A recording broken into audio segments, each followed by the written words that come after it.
नमस्कार साथियों, स्वागत है आपका ऑनलाइन स्टडी ग्रुप में।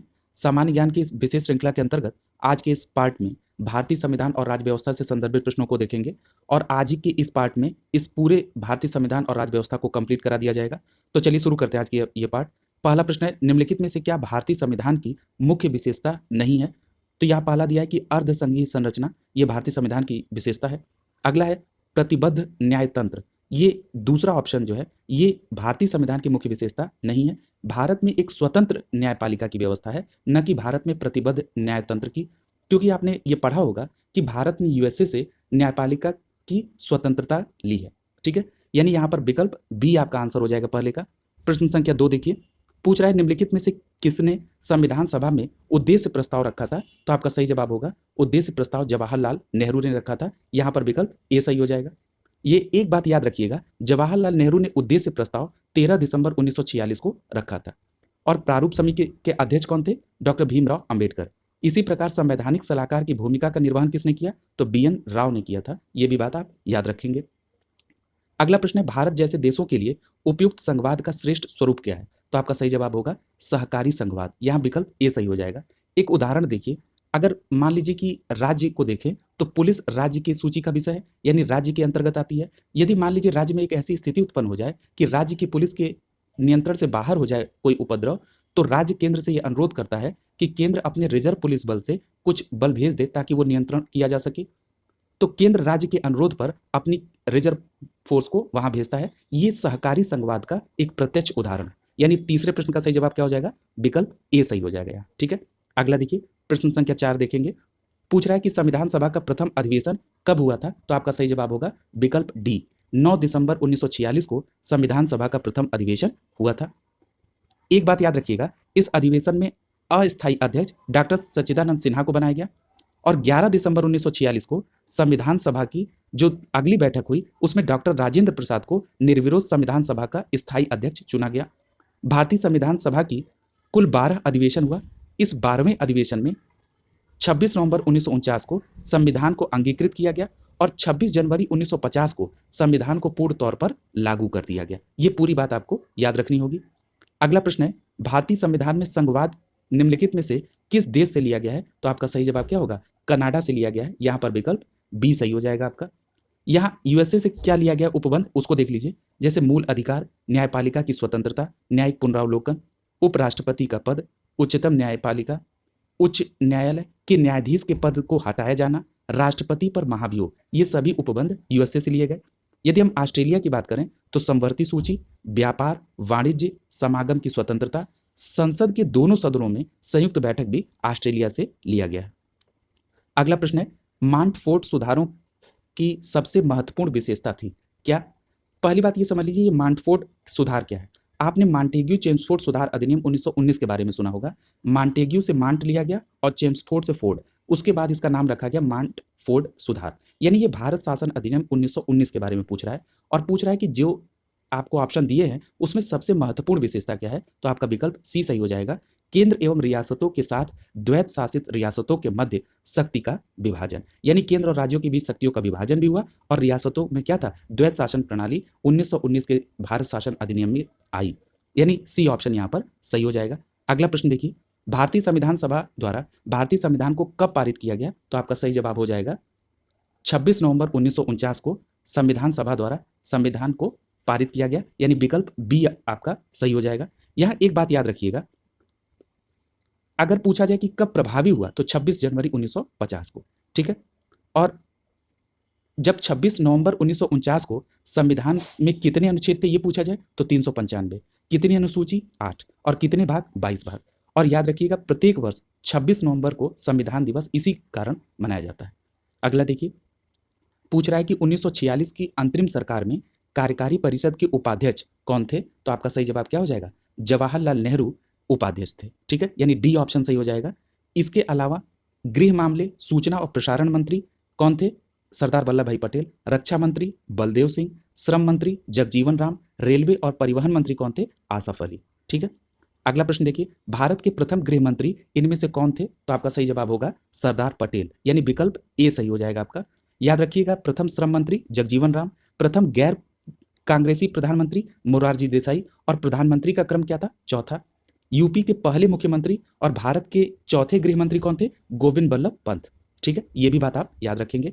अगला प्रश्न है, भारतीय संविधान कितने शब्दों का बना है? तो ये देखिए, इस प्रकार के प्रश्न डिस्प्यूटेड हो जाते हैं। यहाँ पर एक ओरल ये आंकड़ा याद रखिए कि लगभग 1,17,369 शब्दों में भारतीय संविधान बना है। ठीक है, अगला देखिए, पूछ रहा है कि भारत का संविधान लिखा गया था कितने में? तो 2 वर्ष 11 माह 18 दिन में भारतीय संविधान लिखा गया था। इस प्रकार आपका विकल्प ए सही हो जाएगा। यदि 2 वर्ष से अधिक समय लगा लेकिन 3 वर्ष से कम अवधि लगी, यहाँ पर ए विकल्प आपका सही हो जाएगा।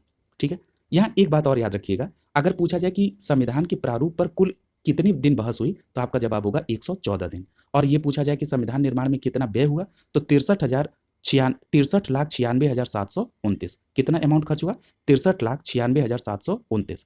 ठीक है, अगला देखिए, पूछ रहा है कि भारतीय संविधान को माना गया है, तो कैसा माना गया है? तो आपका विकल्प डी सही हो जाएगा कि रूप विधान में संघी और भावना में एकात्मक, यानी डी ऑप्शन यहाँ पे सही हो जाएगा।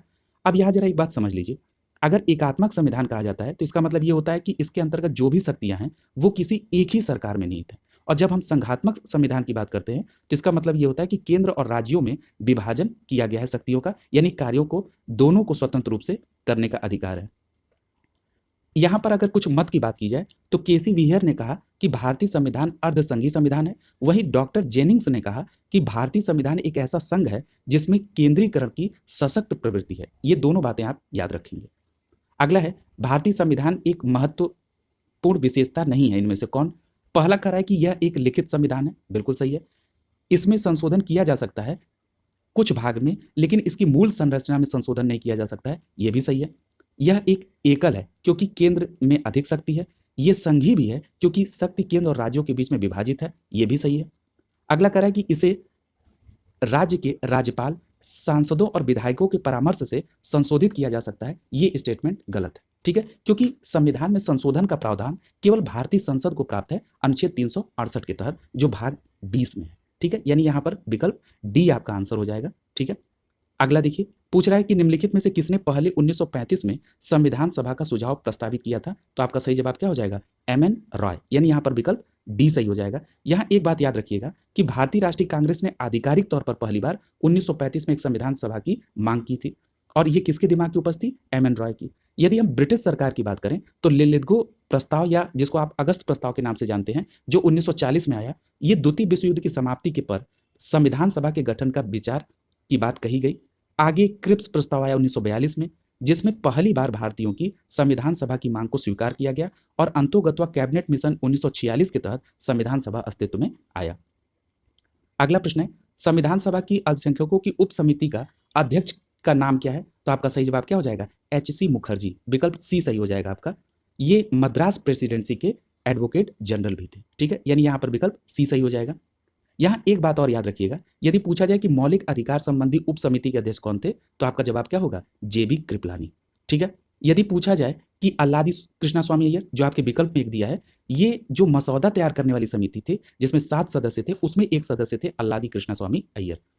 इसी प्रकार पट्टाभी सीतारामैया, ये संविधान सभा में जो हाउस कमेटी थी उसके अध्यक्ष थे।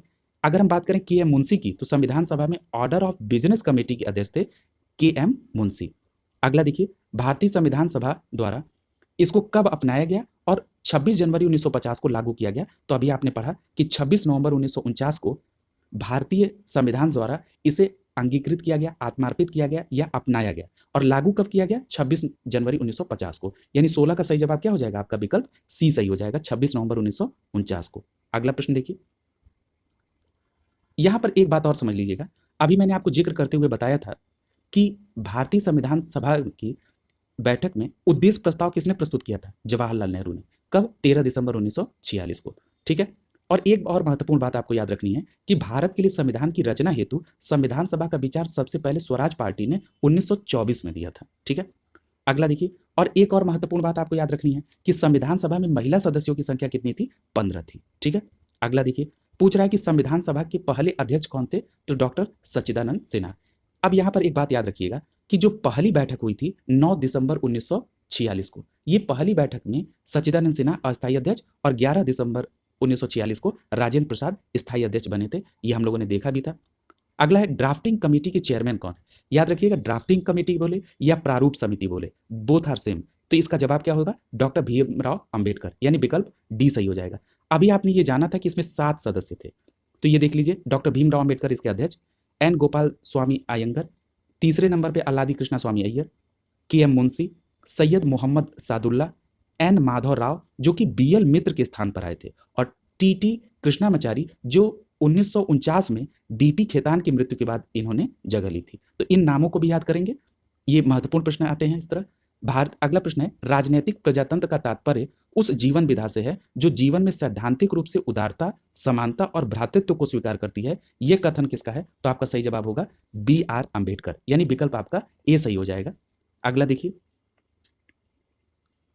अगला प्रश्न है कि इसमें से उत्तर प्रदेश के हिमालयी पहाड़ी क्षेत्र में उत्तराखंड नामक एक नया राज्य कब अस्तित्व में आया था? तो आपका सही जवाब क्या हो जाएगा? 9 नवंबर 2000 को। अब यहां पर एक बात समझिएगा कि यहां विकल्प बी आपका आंसर हो जाएगा। यहां पर 1 नवंबर 2000 को मध्य प्रदेश से अलग होकर छत्तीसगढ़ बना, 9 नवंबर 2000 को उत्तर प्रदेश से अलग होकर उत्तराखंड बना, और 15 नवंबर 2000 को बिहार से अलग होकर झारखंड की स्थापना हुई, और वर्तमान में 28 राज्य और 8 केंद्र शासित प्रदेश हैं। अगला प्रश्न देखिए, भाषा के आधार पर राज्यों का पुनर्गठन किस वर्ष किया गया था? तो आपका सही जवाब होगा 1956 में, यानी विकल्प डी सही हो जाएगा। यहां एक बात याद रखिएगा कि भाषा के आधार पर राज्यों के पुनर्गठन के लिए केंद्र सरकार ने फजल अली की अध्यक्षता में राज्य पुनर्गठन आयोग की स्थापना 1953 में की थी। अब इस फजल अली की अध्यक्षता वाली कमेटी में जो अन्य सदस्य थे वो हृदयनाथ कुंजरू और के एम पणिकर थे। आयोग ने 16 राज्य और 3 संघ राज्य क्षेत्र के गठन का प्रस्ताव दिया। राज्य पुनर्गठन अधिनियम जब 1956 में आया तो 14 राज्य और 6 संघ राज्य क्षेत्र बनाए गए। इतनी बात आपको याद रखनी होगी। अगला है कि त्रिपुरा को भारत के पूर्ण राज्य का दर्जा कब मिला? तो आपका सही जवाब होगा 1972, यानी विकल्प बी सही हो जाएगा। यहां एक बात याद रखिएगा, 1 जुलाई 1963 को केंद्र शासित प्रदेश था तब से, और 21 जनवरी 1972 को यह पूर्ण राज्य बन गया। और त्रिपुरा की राजधानी कहां पर है? अगरतला। ये भी बात याद रखेंगे। अगला है कि इनमें से कौन सा कारक नहीं है जो भारतीय संविधान के निर्माण में योगदान देता है? तो यहां पर आपका सही जवाब क्या होगा? औद्योगिक क्रांति। अब ये औद्योगिक क्रांति क्यों होगा? क्योंकि आगे देखिए, ब्रिटेन में संसदीय लोकतंत्र, आपको पता है कि संसदात्मक शासन प्रणाली कहां से ली गई? ब्रिटेन से, यानी ये भारतीय संविधान के योगदान में दे रही है। अगला है रूस में समाजवादी। आपको पता है रूस से समाजवादी और रूस से और क्या लिया गया? मौलिक कर्तव्य।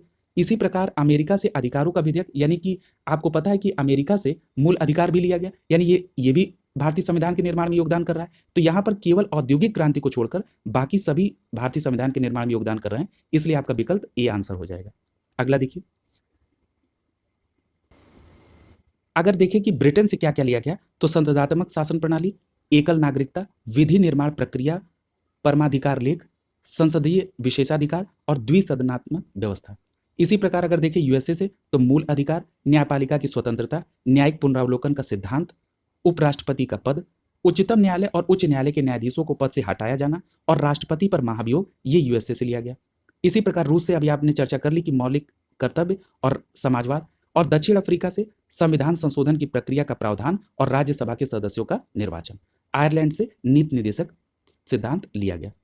अगला देखिए, कह रहा है कि भारतीय संविधान की प्रस्तावना का मूल उद्देश्य सुरक्षित करना है। क्या सुरक्षित करना है? तो आपका सही जवाब क्या होगा? व्यक्ति की गरिमा और राष्ट्र की एकता और अखंडता को सुरक्षित करना है, यानी यहां पर विकल्प डी सही हो जाएगा। याद रखिएगा कि जो प्रस्तावना का लक्ष्य है वो सभी नागरिकों को सामाजिक, आर्थिक और राजनीतिक न्याय देना, साथ ही साथ विचार, अभिव्यक्ति, विश्वास, धर्म और उपासना की स्वतंत्रता, और प्रतिष्ठा और अवसर की समानता देना, साथ ही साथ व्यक्ति की गरिमा को भी सुनिश्चित करना, यह प्रस्तावना का लक्ष्य है। अगला देखिए, यहां पर मैचिंग करना है आपको।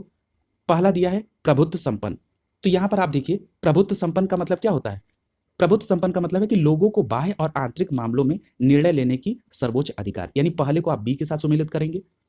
अगला है प्रजातांत्रिक, इसका क्या है? लोगों को समान राजनीतिक अधिकार प्राप्त होना, यानी बी को आप सी के साथ। अगला है धर्मनिरपेक्षता, इसका मतलब नागरिकों को किसी भी धर्म को अपनाने की पूर्ण स्वतंत्रता हो, यानी तीसरे को डी के साथ। और अगला है भाईचारा, यानी सभी को एक परिवार के सदस्य के रूप में रहना चाहिए, यानी चौथे को आप ए के से सुमेलित करेंगे। इस प्रकार इस प्रश्न का सही जवाब क्या हो जाएगा? आपका विकल्प सी सही हो जाएगा। ठीक है, अगला देखिए, पूछ रहा है कि भारतीय संविधान को अपने नागरिकों को किसकी समानता देने का वचन देता है? तो आपका सही जवाब क्या हो जाएगा? हैसियत और अवसर। हैसियत का मतलब होता है प्रतिष्ठा, यानी कि भारतीय संविधान अपने नागरिकों को प्रतिष्ठा और अवसर की समानता देने की बात करता है, यानी यहाँ पर विकल्प बी सही हो जाएगा। ठीक है, अगला देखिए। और यहाँ पर समानता का अधिकार जो है, ये भारतीय संविधान के भाग 3 में जो मौलिक अधिकार है, उसमें अनुच्छेद 14 से 18 तक दिया गया है। और एक बात और याद रखिएगा, यह अधिकार यूएसए से लिया गया है। अगला देखिए, पूछ रहा है कि संविधान की आत्मा के रूप में माना जाता है, तो किसको? तो यहाँ पर विकल्प सी सही हो जाएगा, प्रस्तावना। ये एक बात याद रखिएगा कि यदि पूछा जाए कि अंबेडकर साहब द्वारा संविधान की आत्मा किसको माना गया, तो अनुच्छेद 32 में संवैधानिक उपचारों का अधिकार है, उसको उन्होंने संविधान की आत्मा माना। और अगर नाम का उल्लेख उनका न हो तो आप फिर प्रस्तावना को संविधान की आत्मा मानेंगे। यहाँ विकल्प सी सही हो जाएगा। एक बात याद रखिएगा, संविधान सभा के एक विद्वान थे ठाकुर दास भार्गव, उन्होंने प्रस्तावना को संविधान की आत्मा माना था। और प्रस्तावना में जो प्रयुक्त शब्दावली है, हम भारत के लोग, ये संयुक्त राज्य अमेरिका से ली गई है। ये भी बात आप याद रखेंगे। अगला देखिए, शिक्षा का अधिकार एक मौलिक अधिकार है जो किससे संबंधित है, तो ये अनुच्छेद 21 से संबंधित है। याद रखिएगा, भारतीय संविधान में मौलिक अधिकार में एक संशोधन किया गया। ये कौन सा था? 86वां संविधान संशोधन 2002। इसके तहत 21 जोड़ा गया और 6 से 14 वर्ष तक के बच्चों को शिक्षा का अधिकार एक मौलिक अधिकार बना दिया गया। ठीक है, यानी यहां पर विकल्प ए सही हो जाएगा। अगला देखिए, यहां पर ऑप्शन में अनुच्छेद 19 है, ये वाक्य एवं अभिव्यक्ति की स्वतंत्रता से संबंधित है। अनुच्छेद 29 की बात करेंगे तो ये संस्कृति और शिक्षा संबंधी अधिकार की बात करता है। अब चलिए अगला प्रश्न देखिए, पूछ रहा है कि सर्व शिक्षा अभियान का उद्देश्य किस आयु समूह के बच्चों को शिक्षा को प्रोत्साहित करना है, तो आपका सही जवाब हो जाएगा 6 से 14 वर्ष तक के बच्चों के आयु की शिक्षा को प्रोत्साहित करने के लिए सर्व शिक्षा अभियान चलाया गया। यहाँ पर विकल्प ए सही हो जाएगा। यहाँ एक बात याद रखिएगा, इस कार्यक्रम को 2001 में शुरू किया गया। ठीक है, और संविधान में 86वें संविधान संशोधन के तहत मौलिक अधिकार में जोड़ा गया। ये बात आप सभी जानते हैं, जो क्या करता है, 6 से 14 वर्ष तक के आयु को बच्चों को मुफ्त और अनिवार्य शिक्षा प्रदान करता है। और इसका संचालन किसके द्वारा हो रहा है, तो मानव संसाधन विकास मंत्रालय द्वारा। अगला देखिए, पूछ रहा है कि मौलिक अधिकार अल्पसंख्यकों के हितों के संरक्षण की बात करती है, इसमें कौन सा है, तो आपका सही जवाब क्या हो जाएगा, विकल्प डी सही हो जाएगा, सांस्कृतिक और शैक्षिक अधिकार। ठीक है, अभी आपने पढ़ा था कि अनुच्छेद 29 और 30, ये दो अनुच्छेद सांस्कृतिक और शैक्षिक अधिकार की बात करता है। अनुच्छेद 29 में अल्पसंख्यकों के हितों की सुरक्षा और अनुच्छेद 30 में शैक्षणिक संस्थानों की स्थापना और प्रशासन करने की अल्पसंख्यकों का अधिकार प्रदान किया गया है। याद रखेंगे इसको। अगला प्रश्न है, निम्नलिखित में से कौन सा उदाहरण संविधान स्वीकृत मूलभूत अधिकारों का उदाहरण नहीं है। अब इसमें पहला करा है कि बिहार में कुछ श्रमिक आजीविका हेतु महाराष्ट्र जाते हैं, यानी बिहार से महाराष्ट्र जाते हैं आजीविका से संबंधित। ये बात हमारे मूल अधिकार में है। तो अब ये बात आती है, कौन सा अनुच्छेद सपोर्ट करता है, तो अनुच्छेद 19 जो है इस स्टेटमेंट को कहता है कि आप किसी भी देश के किसी भी क्षेत्र में निवास और वहां पर बसने की स्वतंत्रता है। अगला है बी में देखिए, क्रिश्चियन मिशनरियों को स्कूल की एक श्रृंखला या चेन स्थापित करना। तो अभी आपने अनुच्छेद 30 पढ़ा है, उसमें कहा गया कि कोई भी अल्पसंख्यक अपनी मनपसंद का शैक्षणिक संस्थान चला सकता है और सरकार से अनुदान ले सकता है बिना किसी भेदभाव के, यानी ये भी अनुच्छेद 30 इसको सपोर्ट कर रहा है। अगला है, माँ बाप की संपत्ति में उत्तराधिकार उनके बच्चे होंगे। ये किसी भी मूल अधिकार का उदाहरण नहीं है, यानी यहाँ पर 32 का सही जवाब होगा विकल्प सी। अगर हम डी की बात कर लें तो सरकारी संस्थानों में समान पदों पर काम करने वाली महिलाओं को पुरुष कर्मचारियों के समान वेतन देना, ये भी क्या है, मूल अधिकार में। अनुच्छेद 15 में जब आप देखेंगे तो धर्म, नस्ल, जाति, लिंग, जन्म स्थान के आधार पर किसी भी प्रकार का डिस्क्रिमिनेशन नहीं किया जा सकता है, ये व्यवस्था अनुच्छेद 15 में है। यानी यहाँ पर 32 का सही जवाब क्या होगा, विकल्प सी सही हो जाएगा। अगला देखिए, और एक बात और याद रखिएगा, ये जो मौलिक अधिकार है उसकी संख्या 6 है और न्यायालय में वाद योग्य है। यानी अगर आपके किसी मौलिक अधिकार का यानी फंडामेंटल राइट्स का कोई वायलेशन कर रहा है तो उसके खिलाफ आप न्यायालय में संरक्षण ले सकते हैं। और एक बात और याद रखिएगा, भाग 3 को भारत का मैग्ना कार्टा कहा जाता है और मौलिक अधिकार अनुच्छेद 12 से 35 तक है। अगला देखिए, अगला कह रहा है कि मूल अधिकारों को लागू करने के लिए संविधान में विशेष उत्तरदायित्व सौंपा गया है, किसको, तो उच्चतम न्यायालय को। यानी यहां पर विकल्प ए सही हो जाएगा। याद रखिएगा, अनुच्छेद 32 के तहत उच्चतम न्यायालय 5 प्रकार के रीट भी जारी कर सकते हैं। ठीक है, और एक बात और याद रखिएगा कि जब भाग 3 में मौलिक अधिकार था तो पहले मौलिक अधिकारों की संख्या 7 थी। इसमें एक मौलिक अधिकार जो कि पहले संपत्ति का अधिकार था, उसको 44वें संविधान संशोधन 1978 के तहत मौलिक अधिकार से हटाकर एक विधिक अधिकार अनुच्छेद 300A के तहत ला दिया गया। ये भी बात आपको याद रखनी होगी। अगला देखिए, कह रहा है कि संवैधानिक उपचारों का अधिकार के तहत आता है, तो ये कौन सा अधिकार है, तो ये मौलिक अधिकार है। अभी हमने चर्चा की थी अनुच्छेद 32। ठीक है, यानी यहां पर विकल्प ए सही हो जाएगा। याद रखिएगा, ये जो अनुच्छेद 32 है इसके अंतर्गत उच्चतम न्यायालय रीट जारी कर सकते हैं। ठीक है, कब? मौलिक अधिकार के उल्लंघन होने पर। कितने प्रकार की? 5। पहला है बंदी प्रत्यक्षीकरण, दूसरा है परमादेश, तीसरा है अधिकार प्रेक्षा, चौथा है प्रतिषेध और पांचवा है उत्प्रेषण। ठीक है, ये पांचों आपको याद होने चाहिए। अगला है कि भारतीय संविधान का निम्नलिखित में से कौन सा अनुच्छेद विधिक समता यानी कानून के समझ समानता का अधिकार है? तो यहां पर आपका विकल्प क्या होगा? ए सही हो जाएगा, अनुच्छेद 14, यानी ये विधि के समझ समता का अधिकार देता है, यानी यहां पर विकल्प ए सही हो जाएगा। अगला देखिए, अगला कह रहा है कि मार्च 2019 तक उपलब्ध जानकारी के अनुसार भारतीय संविधान में कितने मौलिक कर्तव्य थे? तो आपका सही जवाब क्या हो जाएगा? 11 मौलिक कर्तव्य थे, यानी यहां पर विकल्प डी सही हो जाएगा। जरा मौलिक कर्तव्य को समझ लीजिए। मौलिक कर्तव्य 42वें संविधान संशोधन के द्वारा भाग 4 क में अनुच्छेद 51 क के तहत जोड़ा गया। अब ये प्रश्न होता है कि ये किस समिति की अनुशंसा पर आया? तो ये स्वर्ण सिंह समिति की अनुशंसा पर आया। दूसरी बात कि जब मूल रूप से संविधान में मौलिक कर्तव्यों को जोड़ा गया तो उस समय इनकी संख्या 10 थी। बाद में 86वें संविधान संशोधन 2002 के तहत इसमें एक 11वां मौलिक कर्तव्य जोड़ा गया, जिसके तहत माता पिता या गार्जियन को 6 से 14 वर्ष तक के बच्चों को शिक्षा का अवसर प्रदान करना ये उनका कर्तव्य बताया गया है। ठीक है, तो इतनी बातों को याद रखेंगे। तो इस प्रकार अभी वर्तमान में 11 मौलिक कर्तव्य है। अगला देखिए, कह रहा है कि भारतीय संविधान में कितने मूल कर्तव्य दिए गए हैं? तो आपका सही जवाब होगा विकल्प सी 11। अगला देखिए, पूछ रहा है कि कौन सी समिति मूल कर्तव्यों को संविधान में सम्मिलित करने का सुझाव देती है? तो आपका सही जवाब होगा स्वर्ण सिंह समिति, यानी विकल्प डी सही होगा। अभी इसकी चर्चा की जा चुकी है।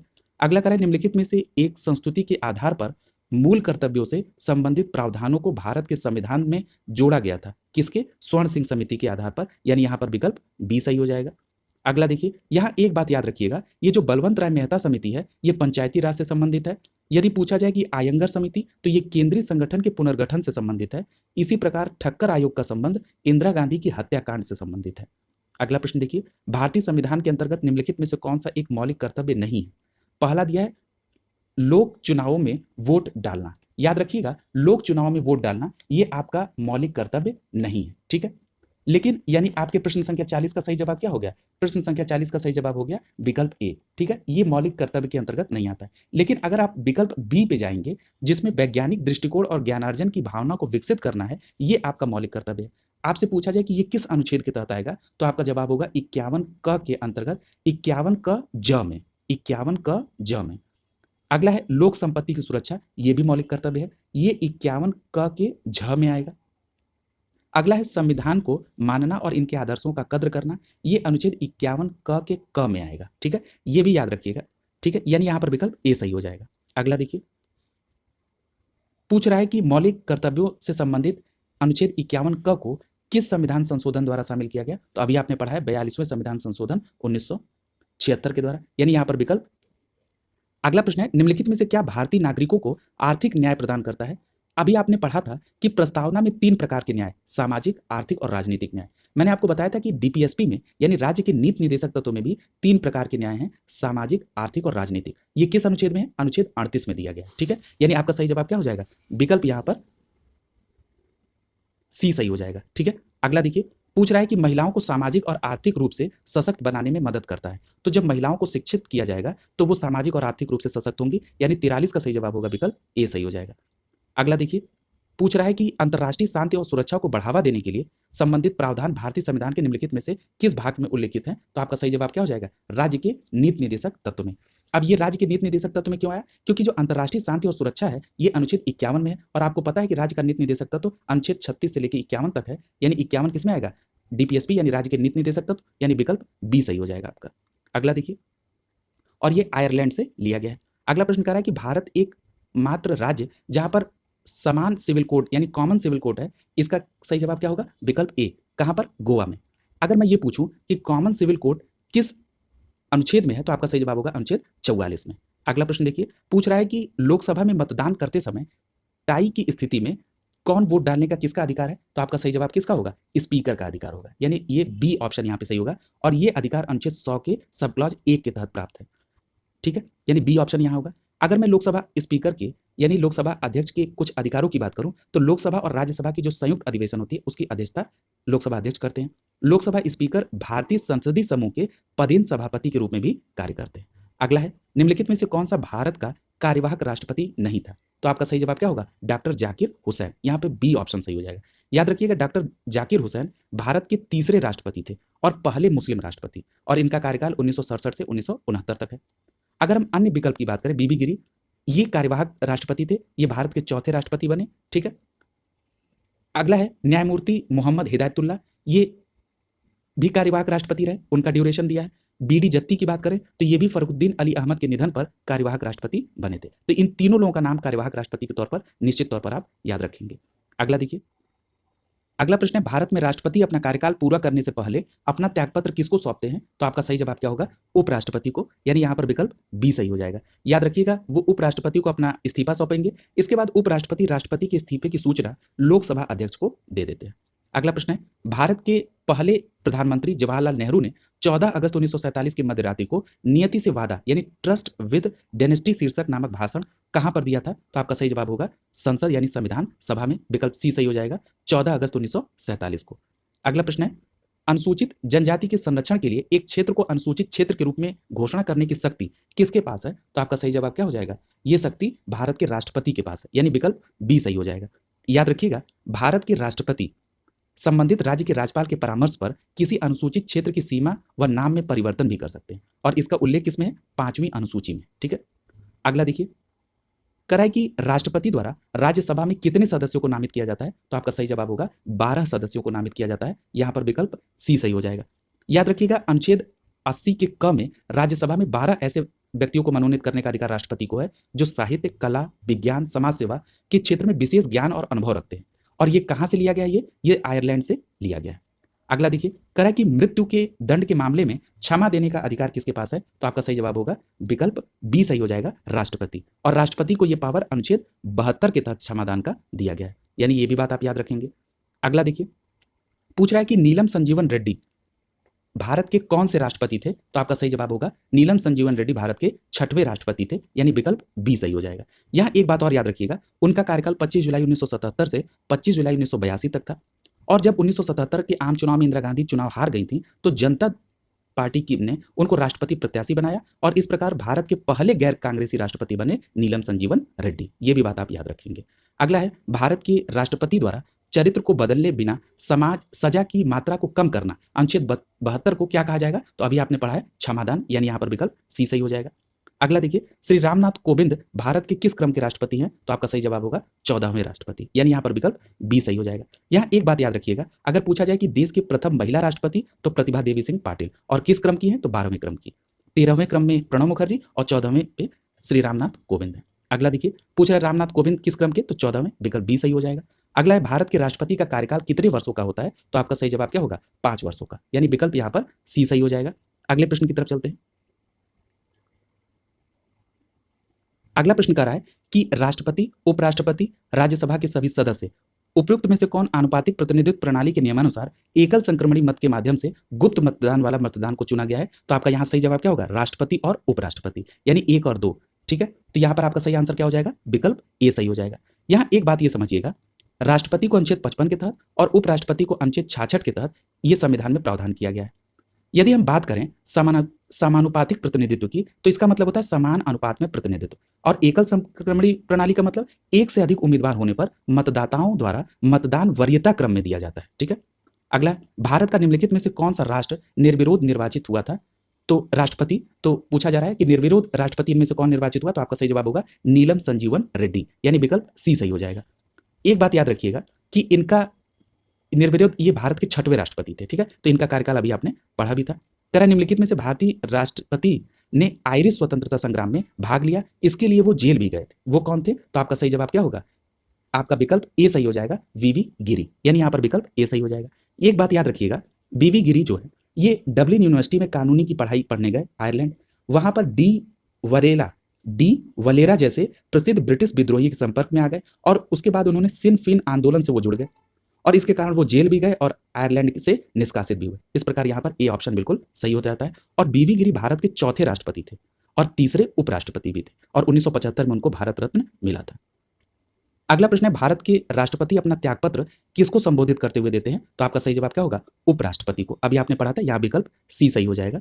अगला देखिए, एक बात याद रखिएगा, अनुच्छेद 56 के सब क्लास 2 में इस बात की व्यवस्था है कि राष्ट्रपति अपना त्यागपत्र उपराष्ट्रपति को देंगे और अनुच्छेद 61 में राष्ट्रपति पर महाभियोग की व्यवस्था है। अगला है, भारत का कौन राष्ट्रपति निर्विरोध निर्वाचित हुआ था? तो आपका सही जवाब होगा निर्विरोध निर्वाचित हुए थे कौन? एन संजीवन रेड्डी, यानी यहां पर विकल्प डी सही हो जाएगा आपका। ठीक है, अगला देखिए, कह रहा है कि उपराष्ट्रपति को अपना कार्यकाल समाप्त होने से पूर्व अपने पद से हटाए जाने का अधिकार निम्नलिखित में से किसको है? तो आपका सही जवाब क्या हो जाएगा? यहां पर विकल्प ए सही हो जाएगा, राज्यसभा को। यानी राज्यसभा अपने तत्कालीन समस्त सदस्यों के बहुमत से उपराष्ट्रपति को पदच्युत कर सकती है और लोकसभा भी इसको स्वीकार कर ले। इसमें एक बात और है कि इसके लिए उपराष्ट्रपति को 14 दिन पूर्व सूचना देनी पड़ती है। अगला है, कह रहा है कि भारतीय संविधान के किस अनुच्छेद के तहत उपराष्ट्रपति का चुनाव होता है? तो आपका सही जवाब क्या हो जाएगा? विकल्प यहां पर सी सही हो जाएगा, अनुच्छेद 66 के तहत उपराष्ट्रपति के चुनाव की प्रक्रिया दी गई है। ठीक है, यदि पूछा जाए कि किस अनुच्छेद में उपराष्ट्रपति का प्रावधान है, तो अनुच्छेद 63 में, और उनके चुनाव की प्रक्रिया किसमें है? तो 66 में। यहां विकल्प सी सही हो जाएगा। एम वेंकैया नायडू भारत के 13वें उपराष्ट्रपति, ठीक है, और उपराष्ट्रपति राष्ट्रपति के समक्ष शपथ लेता है। और अगर वर्तमान वेतन की बात की जाए तो 4 लाख रुपए है उपराष्ट्रपति के, और उपराष्ट्रपति का प्रावधान अमेरिका से लिया गया है। अगला प्रश्न है, भारत के प्रथम उपराष्ट्रपति कौन थे? तो आपका सही जवाब होगा डॉक्टर एस राधाकृष्णन, यानी विकल्प बी सही हो जाएगा। यहां याद रखिएगा कि विकल्प में जाकिर हुसैन का नाम दिया है, जो भारत के तीसरे राष्ट्रपति थे, और वीवी गिरी भारत के चौथे राष्ट्रपति, वीडी जत्ती जिनके बारे में अभी आपने पढ़ा था कि ये 5वें उपराष्ट्रपति और भारत के कार्यवाहक राष्ट्रपति भी थे। अगला प्रश्न देखिए, अगले प्रश्न में पूछ रहा है कि राज्यसभा में मनोनीत सदस्यों की कुल संख्या क्या है? तो अभी आपने पढ़ा था 12 सदस्यों को मनोनीत किया जाता है, डी ऑप्शन सही होगा। यहां एक बात याद रखिएगा कि राज्यसभा में सदस्यों की अधिकतम संख्या 250 निर्धारित है, ठीक, और इन 250 में से 12 जो हैं राष्ट्रपति द्वारा मनोनीत होते हैं, और वर्तमान में जो राज्यसभा में सदस्यों की संख्या वो है 245। अब राज्यसभा की संरचना किस अनुच्छेद में है? तो ये अनुच्छेद 80 में है। और एक बात और याद रखिएगा कि राज्यसभा संसद का उच्च सदन कहलाता है, ठीक है, और राज्यसभा के सदस्यों की न्यूनतम आयु कितनी होनी चाहिए? 30 वर्ष। और राज्यसभा संसद का एक स्थायी सदन है, ठीक है, ये कभी भंग नहीं होता है। इनके सदस्यों का कार्यकाल 6 वर्ष का होता है, और प्रति 2 वर्ष 1/3 सदस्य जो है वो सेवानिवृत्त होते हैं। ये व्यवस्था अनुच्छेद 83 के सब क्लास 1 में है, ठीक है। इतनी बात आप राज्यसभा से संबंधित। अगला प्रश्न देखिए आ गया, 2 वर्ष बाद राज्यसभा में कितने सदस्य सेवानिवृत्त होते हैं? तो 1/3। ये किसमें दिया गया है? अनुच्छेद 83 के सब क्लॉज 1 में। यानी आपका 67 का सही जवाब क्या होगा? विकल्प सी सही हो जाएगा। अगला देखिए, पूछ रहा है कि राज्यसभा के पदेन अध्यक्ष कौन होते हैं? तो आपका सही जवाब क्या होगा? उपराष्ट्रपति, यानी विकल्प बी सही हो जाएगा। और अभी हमने आपको बताया था कि अनुच्छेद 63 में भारत में एक उपराष्ट्रपति होंगे, इस बात की व्यवस्था है। अगला देखिए, एक बात और यहां पे याद रखिएगा, उपराष्ट्रपति को मत देने का अधिकार नहीं है, लेकिन सभापति के तौर पर अगर कभी निर्णायक मत देना हुआ तो वो दे सकते हैं। राज्यसभा में सदस्य की न्यूनतम आयु कितनी है? तो अभी हमने आपको बताया 30 वर्ष है, यानी यहां पर विकल्प 20 सही हो जाएगा आपका। भारत के नागरिक हो, 30 वर्ष कम से कम आयु हो, और वो अन्य जो भी अर्थाएं संसद द्वारा मांगी गई हो उसको वो धारण करते हो। अगला है, राज्यसभा के सदस्य के लिए न्यूनतम आयु, तो आपका सही जवाब क्या होगा? 30 वर्ष, ठीक है, यानी यहां पर विकल्प क्या सही हो जाएगा? सी सही हो जाएगा। अगला देखिए, यहां एक बात याद रखिएगा कि ग्राम पंचायत सदस्य बनने के लिए 21 वर्ष, वहीं लोकसभा सदस्य के लिए 25 वर्ष। एक बात यहां पर एक और गौर करिए कि विधानसभा सदस्य के लिए भी 25 वर्ष की ही आयु है, और भारत के राष्ट्रपति के लिए न्यूनतम आयु 35 वर्ष, ये भी याद रखेंगे। अगला है, यथा अगस्त 2018 में राज्यसभा के अध्यक्ष कौन? तो आपका सही जवाब क्या हो जाएगा? विकल्प ए, कौन? एम वेंकैया नायडू, ठीक है, ये भारत के 13वें उपराष्ट्रपति। अगला प्रश्न है, निम्नलिखित में से राज्यसभा की शक्तियों में से कौन एक है? तो यहां पर आप देखिए, कह रहा है कि यह संघ सूची समवर्ती सूची में शामिल मामलों पर कानून बनाता है, यह धन या गैर धन विधेयक पेश कर सकता है, यह बिल्कुल गलत है। कराधान, बजट, वार्षिक वित्तीय विवरणों प्रस्ताव को मंजूरी देता है, यह भी नहीं। यह गैर वित्त यानी धन विधेयक पर विचार करेगा, अनुमोदन करता है, और धन विधेयक में संशोधन का सुझाव देता है। यहां पर सी विकल्प बिल्कुल सही है, ठीक है, क्योंकि धन विधेयक जो है ये लोकसभा में लाया जाता है। अगला देखिए, भारत विश्व का विशालतम लोकतंत्र प्रजातंत्र है, इसका प्रथम लोकसभा कब आयोजित हुआ? तो आपका सही जवाब क्या हो जाएगा?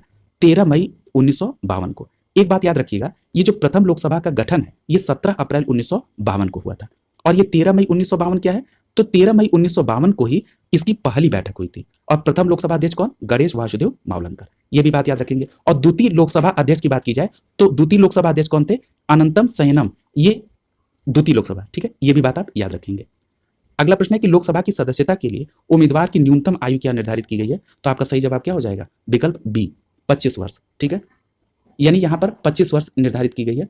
ये अनुच्छेद 84 के तहत, यहां पर एक बात और आपको याद रखनी है, ये अनुच्छेद 84 के तहत इस बात की व्यवस्था की गई है, ठीक है। अन्य विकल्पों पर अभी हम लोगों ने चर्चा कर लिया है। अगला प्रश्न है कि निम्नलिखित में से कौन सा संसद का कार्य नहीं है? पहला दे रहा है कि संसद यानी कानून बनाने और वित्तीय कार्य करती है, यानी धन और बिल और बजटीय कार्य। इसके अलावा वह कार्यकारी को भी नियंत्रित करती है, इसकी जवाबदेही सुनिश्चित करती है। यह पहला स्टेटमेंट बिल्कुल सही है। संसद कुछ चुनावी कार्य करती है क्योंकि यह भारत के राष्ट्रपति और उपराष्ट्रपति का चुनाव करती है, यह भी बात सही है।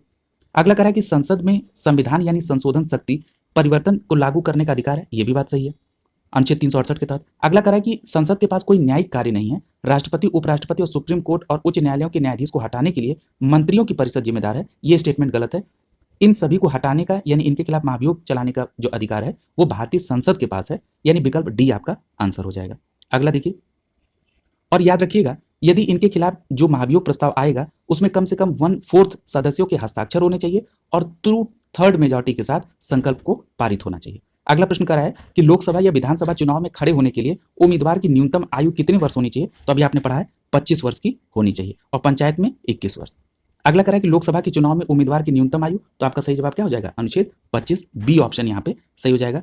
पूछ रहा है कि लोकसभा में शून्यकाल की अवधि अधिक से अधिक हो सकती है, तो कितनी होती है शून्यकाल की? तो 1 घंटा होती है, यानी यहाँ पर विकल्प बी सही हो जाएगा। याद रखिएगा शून्यकाल की जो शब्दावली है ये भारतीय की खोज है, यानी भारतीय जो मीडिया है उसके द्वारा इसको खोजा गया था।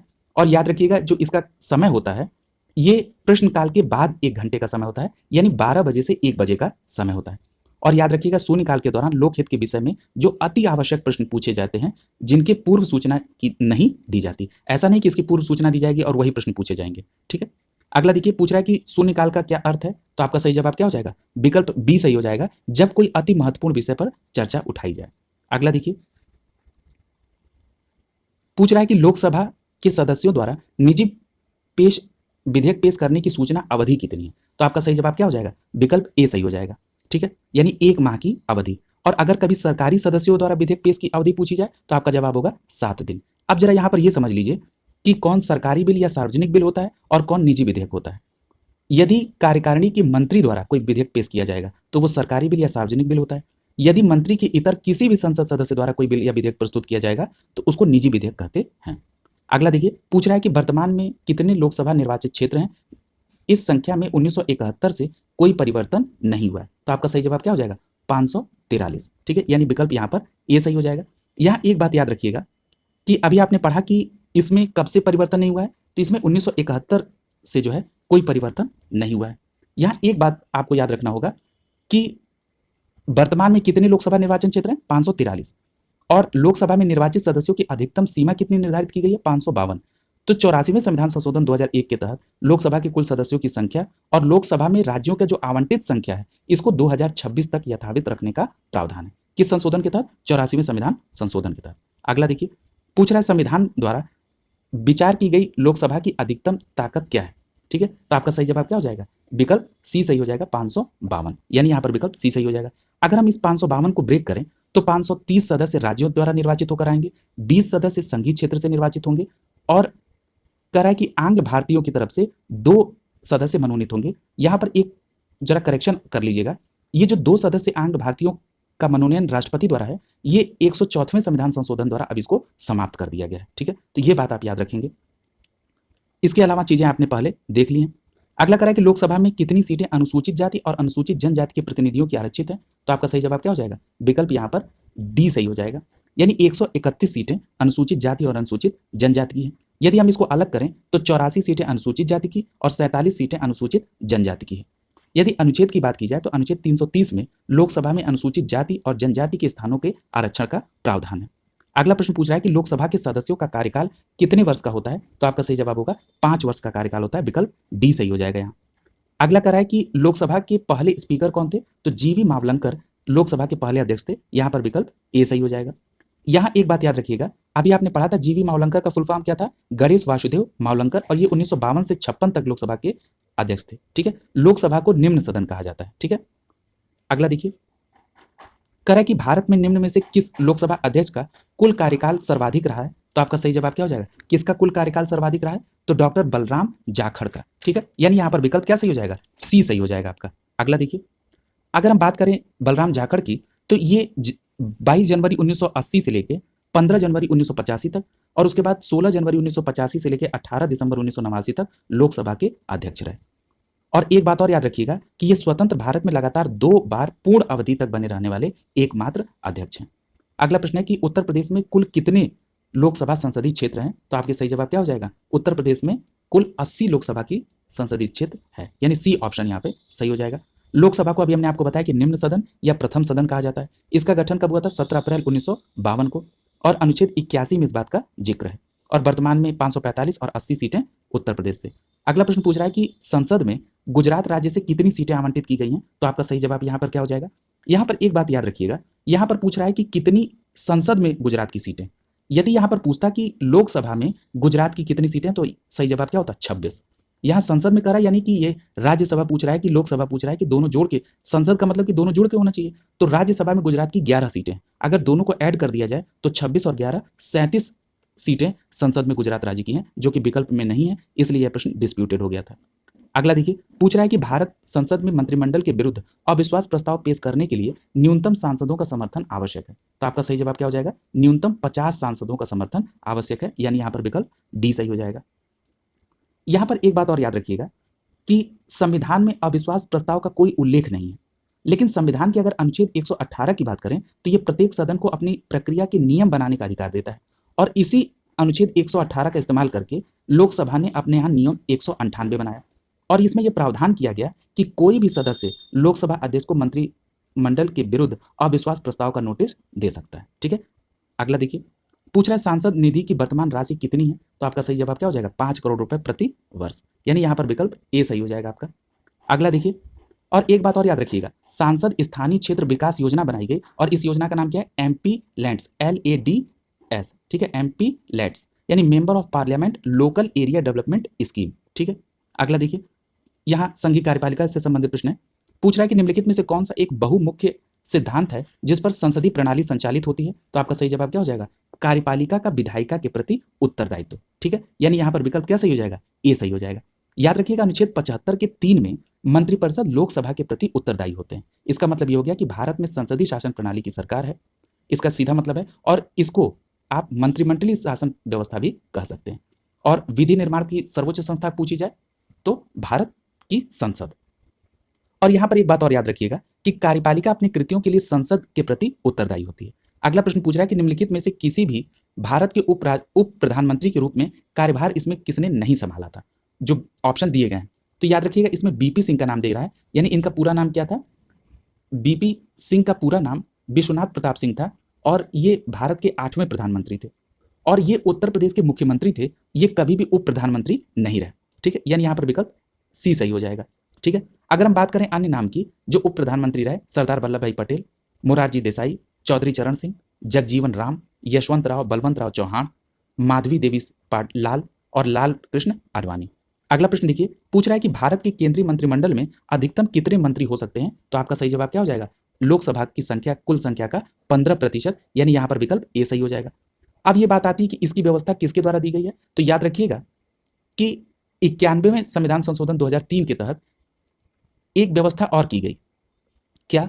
कि जहां पर सदन में संपूर्ण सदस्य की संख्या 40 है या 40 से कम, वहां पर मंत्रिपरिषद की सदस्यता अधिकतम 12 होगी। और यदि हम बात करें 15% वाले की, तो लोकसभा में मान लीजिए कि संसद के सदस्यों की संख्या 552 है, इसके हिसाब से कैबिनेट में 81 सदस्य से ज्यादा नहीं हो सकते हैं। ठीक है, तो ये भी बात आप यहां पर याद रखेंगे, इन दोनों बातों को। अगला देखिए, पूछ रहा है कि संविधान की सीईसी और चुनाव आयुक्तों के कार्यकाल की सुरक्षा निश्चित करता है। वे 6 साल के कार्यकाल के लिए नियुक्त किए जाते हैं, या कितने आयु तक नियुक्त रहते जो भी पहले हो? तो यहां पर एक बात याद रखिएगा, यदि हम सीईसी यानी मुख्य चुनाव आयुक्त की बात कर रहे हैं, तो जो मुख्य चुनाव आयुक्त होते हैं, ये इनका कार्यकाल 6 वर्ष या 65 वर्ष की आयु जो पहले हो तब तक ये बने रहेंगे, यानी यहां पर विकल्प बी सही हो जाएगा आपका। ठीक है, अगला देखिए, यहां पर कुछ बातें और देख लीजिए। भारतीय संविधान में भाग 15 है जो अनुच्छेद 324 से लेकर 329 तक है, और ये निर्वाचन से संबंधित है। और इस प्रकार आप ये कह सकते हैं कि जो निर्वाचन आयोग है, ये एक कैसी संस्था है? संवैधानिक संस्था। क्यों? क्योंकि इसका जिक्र किसमें है? संविधान में है। अब ये एक बात याद रखिएगा, इसमें मुख्य निर्वाचन आयुक्त होते हैं और 2 निर्वाचन आयुक्त होते हैं। और यहां पर आपने इनके एज संबंधी बातें देख ली। यहां पर एक बात याद रखिएगा कि यदि बात की जाए कि मुख्य निर्वाचन आयुक्त या अन्य आयुक्त की, तो इनके वेतन की का जो बात है वो भारत के संचित निधि से दिया जाता है। और यदि पूछा जाए कि वर्तमान में मुख्य चुनाव आयुक्त कौन है, तो इसमें जरा करेक्शन कर लीजिएगा। वर्तमान की जो स्थिति है वो 25वें मुख्य चुनाव आयुक्त राजीव कुमार है। ठीक है, तो ये करेक्शन यहाँ पे कर लीजिएगा। अगला देखिए, पूछ रहा है कि संसद के खर्च किसके द्वारा नियंत्रित किए जाते हैं, तो आपका सही जवाब क्या हो जाएगा, नियंत्रण एवं महालेखा परीक्षक के द्वारा। यानी यहाँ पर विकल्प आपका क्या सही हो जाएगा, डी सही हो जाएगा। अब यहाँ पर अगर मैं आपसे ये पूछूं कि नियंत्रण एवं महालेखा परीक्षक किस अनुच्छेद के अंतर्गत आते हैं, तो आपका जवाब होगा अनुच्छेद 148 के तहत। यदि ये मैं पूछूं कोई नियंत्रण एवं महालेखा परीक्षक की सेवानिवृत्ति की क्या है, तो सेम वही है जो मुख्य चुनाव निर्वाचन आयुक्त की, यानी कार्यकाल का 6 वर्ष या 65 वर्ष की आयु जो भी पहले पूरी हो जाए। अगला देखिए, पूछ रहा है कि भारत सरकार का प्रथम विधि अधिकारी कौन होता है, तो आपका सही जवाब क्या हो जाएगा, विकल्प सी, अटॉर्नी जनरल ऑफ इंडिया। अब यहाँ पर एक बात और याद रखिएगा, ये जो अटॉर्नी जनरल ऑफ इंडिया है, यहाँ एक प्रश्न और पूछा जा सकता है कि प्रथम अटॉर्नी जनरल ऑफ इंडिया कौन थे, तो आपका जवाब क्या होगा, एमसी सीतलवाड़। ये भी नाम आप याद रखेंगे, यहाँ पर विकल्प सी सही हो जाएगा। अगर हम बात करें अनुच्छेद की, तो भारत में जो महान्यायवादी हैं इनकी नियुक्ति, योग्यता, पदावधि, वेतन, इन सभी चीजों का अनुच्छेद 76 में उल्लेख किया गया है। और ये भारत का प्रथम विधि अधिकारी होता है, कौन, महान्यायवादी यानी अटॉर्नी जनरल। और ये विधि उन विषयों पर सुझाव देता है, उन कार्यों को संपन्न करता है जो राष्ट्रपति के द्वारा इनको प्रदान किए जाते हैं। ठीक है, और एक बात और याद रखिएगा, महान्यायवादी की नियुक्ति राष्ट्रपति द्वारा की जाती है और राष्ट्रपति के प्रसाद पर्यंत ही ये पद पर धारण रहते हैं। और एक और महत्वपूर्ण बात यह है कि अगर ये पूछा जाए कि वर्तमान में महान्यायवादी कौन है, तो गोपाल कृष्ण के गोपाल कृष्ण है। ठीक है, ये 15वें अटॉर्नी जनरल। अगला पूछ रहा है कि भारत सरकार के मुख्य विधि अधिकारी, तो अभी आपने पढ़ा है कौन है, महान्यायवादी, यानी विकल्प डी सही हो जाएगा यहाँ पे। अगला देखिए, अनुच्छेद 76 में पूछ रहा है केंद्रीय सतर्कता आयोग अपने पद पर बना रह सकता है। ठीक है, तो यहाँ पर विकल्प आपका क्या सही हो जाएगा, 4 वर्ष या 65 वर्ष की आयु जो उसने पहले पूरी कर ली, यानी यहाँ पर विकल्प डी सही हो जाएगा। अब यहाँ पर एक बात याद रखिएगा, ये जो केंद्रीय सतर्कता आयोग चेयरपर्सन है, इनके अलावा 2 अन्य सतर्कता आयुक्त सदस्य भी होते हैं। इनकी नियुक्ति राष्ट्रपति द्वारा 3 सदस्यीय समिति की सिफारिश पर होती है। अब प्रश्न ये उठता है कि राष्ट्रपति जिस 3 सदस्यीय समिति की सिफारिश लेते हैं उनमें कौन कौन है, तो इस समिति में प्रधानमंत्री, लोकसभा में विपक्ष के नेता और केंद्रीय गृह मंत्री इसमें शामिल होते हैं, और कार्यकाल 4 वर्ष या 65 वर्ष जो पहले पूरा हो। ठीक है, और अगर पूछा जाए कि वर्तमान में केंद्रीय सतर्कता आयुक्त कौन है, तो सुरेश एन पटेल है। अगला देखिए, पूछ रहा है कि उस भारतीय प्रधानमंत्री का क्या नाम है जिन्होंने संसद में यह भाषण घोषणा की कि मंडल आयोग की सिफारिशें लागू करेंगे। इस घोषणा से भारत में देशव्यापी विरोध शुरू हो गया, तो आपका सही जवाब क्या होगा, विश्वनाथ प्रताप सिंह यानी बीपी सिंह, विकल्प बी सही हो जाएगा। अभी हमने इनके बारे में आपसे चर्चा भी की थी। अगला देखिए, पूछ रहा है कि 1996 में जब अटल बिहारी वाजपेयी पहली बार प्रधानमंत्री बने थे, तो उनके प्रधानमंत्री के रूप में काम करने की अवधि कितनी थी, तो जब पहली बार बने थे तो वो 2 हफ्ते के लिए बने थे, यानी कि वो 16 दिन के लिए बने थे, यानी विकल्प आपका बी सही हो जाएगा। ठीक है, यानी ये 16/5/1996 से लेके 1/6/1996 तक ये पहली बार बने, दूसरी बार 1998 से 1999 तक, और तीसरी बार 99 से 2004 तक। अगला देखिए, अगर हम अटल बिहारी वाजपेयी जी के जन्म की बात करें, तो इनका जन्म ग्वालियर मध्य प्रदेश में 25 दिसंबर 1924 को हुआ, और सरकार ने 25 दिसंबर को सुशासन दिवस के तौर पर मनाने का घोषणा किया। अटल बिहारी वाजपेयी के शासनकाल की अगर प्रमुख बातें की जाएं, तो पोखरण परमाणु परीक्षण और कारगिल विजय ये इनके कार्यकाल की प्रमुख उपलब्धि है। अगर 2015 में देखा जाए तो इनको भारत रत्न मिला, और इनका निधन कब हुआ, 16 अगस्त 2018 को नई दिल्ली में। अगला है राज्यपाल और राज्य मंत्रिपरिषद से संबंधित, राज्य सरकारों का संवैधानिक प्रमुख कौन होता है, तो आपका सही जवाब क्या होगा, राज्यपाल, यानी यहाँ पर विकल्प बी सही हो जाएगा। याद रखिएगा कि संविधान के अनुच्छेद 155 में राज्यपाल की नियुक्ति राष्ट्रपति द्वारा की जाती है, और जो राज्यपाल होता है ये राज्य विधानमंडल का अभिन्न अंग होता है। और यहाँ एक महत्वपूर्ण बात और ये समझिएगा कि मुख्यमंत्री की जो नियुक्ति है ये राज्यपाल द्वारा की जाती है, और मंत्रियों की नियुक्ति राज्यपाल द्वारा मुख्यमंत्री की सलाह पर की जाती है। इन दोनों बातों को यहाँ पर आप याद रखेंगे। अगला प्रश्न देखिए, यानी कि इस प्रश्न का आपका सही जवाब क्या हो जाएगा, यहाँ पर बी ऑप्शन सही हो जाएगा, राज्यपाल। अब यहाँ पर आपने एक चीज तो देख लिया कि अनुच्छेद 155 में राज्यपाल की नियुक्ति इनके द्वारा ये है। अगर मैं बात करूं कि राज्यों में राज्यपाल होंगे ये किस अनुच्छेद में है, तो आपका जवाब होगा अनुच्छेद 153 में इस बात की व्यवस्था। अगला प्रश्न है, भारतीय संविधान के अनुच्छेद 161 के अनुसार निम्नलिखित में से किसे सजा माफ करने या सजा में हेर फेर करने की शक्ति प्राप्त है, तो आपका सही जवाब होगा विभिन्न राज्यों के राज्यपाल को, यानी यहाँ पर विकल्प सी सही हो जाएगा। याद रखिएगा अनुच्छेद 161 के तहत राज्यपाल को यह पावर है कि वो सजा को विराम या प्रतिहार कर सकता है। ठीक है, लेकिन राज्यपाल मृत्युदंड की सजा को माफ नहीं कर सकता है, ये कार्य केवल राष्ट्रपति कर सकते हैं। और एक बात और याद रखिएगा कि राज्यपाल कोर्ट मार्शल यानी सैन्य अदालत की सजा प्राप्त व्यक्ति की सजा को माफ नहीं कर सकता है, ये भी बात। अगला देखिए, भारत के संविधान में निम्नलिखित में से किसके विरुद्ध अभियोग चलाने का प्रावधान नहीं है, तो यहां पर विकल्प बी सही हो जाएगा, राज्य के राज्यपाल के लिए संविधान में महाभियोग चलाने का कोई प्रस्ताव नहीं है, यानी यहां पर विकल्प बी सही हो जाएगा। ठीक है, यहां पर एक बात याद रखिएगा, महाभियोग जो है ये भारत के राष्ट्रपति, भारत के मुख्य न्यायाधीश इनको और भारत के उपराष्ट्रपति को हटाने के लिए इनका प्रावधान है, न कि राज्यपाल के लिए। अगला देखिए, जो राज्य का राज्यपाल होता है यह राष्ट्रपति के प्रसाद पर्यंत पद पर धारण रहता है। अगला देखिए, अगला पूछा जा रहा है, और एक बात और याद रखिएगा कि अनुच्छेद 156 के सब क्लास 2 के अंतर्गत राज्यपाल राष्ट्रपति को संबोधित करते हुए अपना त्यागपत्र दे सकता है। ठीक है, अगला देखिए, भारत के किस राज्य के राज्यपाल के पद का आधिकारिक कार्यकाल कितने वर्ष का होता है? तो राज्यपाल के पद का कार्यकाल पूछ रहा है, तो ये आधिकारिक कार्यकाल 5 वर्ष का होता है। ये विकल्प यहाँ पर सी सही हो जाएगा। यहाँ पर एक बात याद रखिएगा, ये जो 5 वर्ष का कार्यकाल है ये अनुच्छेद 156 के सब क्लॉज 3 में इस बात का जिक्र है, 156 के सब क्लॉज 3 में। अगला देखिए, स्वतंत्र भारत में किसी राज्य की प्रथम महिला राज्यपाल कौन थी? तो आपका सही जवाब हो जाएगा विकल्प डी, सरोजनी नायडू। अब यहां पर एक बात याद रखिएगा, सरोजनी नायडू पहली महिला राज्यपाल थी, कहां की? उत्तर प्रदेश की, और इनका जन्म 13 फरवरी 1879 को हैदराबाद में हुआ। भारत की कोकिला के नाम से इनको जाना जाता है। और एक और महत्वपूर्ण बात कि सरोजनी नायडू भारतीय राष्ट्रीय कांग्रेस की अध्यक्ष बनने वाली पहली भारतीय महिला थी। ठीक है, पहली भारतीय महिला, और किस अधिवेशन में? तो कानपुर अधिवेशन 1925 में। अगला देखिए, निम्नलिखित में से कौन सा कथन सही है? तो यहां पर आप विकल्प सी देखिए, दे रहा है कि भारत के राष्ट्रपति द्वारा राज्य के राज्यपाल की नियुक्ति की जाती है। यह बात बिल्कुल सही है, और ये किस अनुच्छेद में है? अनुच्छेद 155 में इस बात का उल्लेख किया गया है। ठीक है, यानी विकल्प सी सही हो जाएगा। यहां एक बात याद रखिएगा, यदि हम बात करें राज्य की कार्यपालिका की, तो भारत के संविधान के भाग 6 में अनुच्छेद 153 से 167 तक राज्य कार्यपालिका का वर्णन किया गया है, और अनुच्छेद 155 में राज्यपाल की नियुक्ति राष्ट्रपति द्वारा की जाएगी, इस बात का भी जिक्र किया गया है।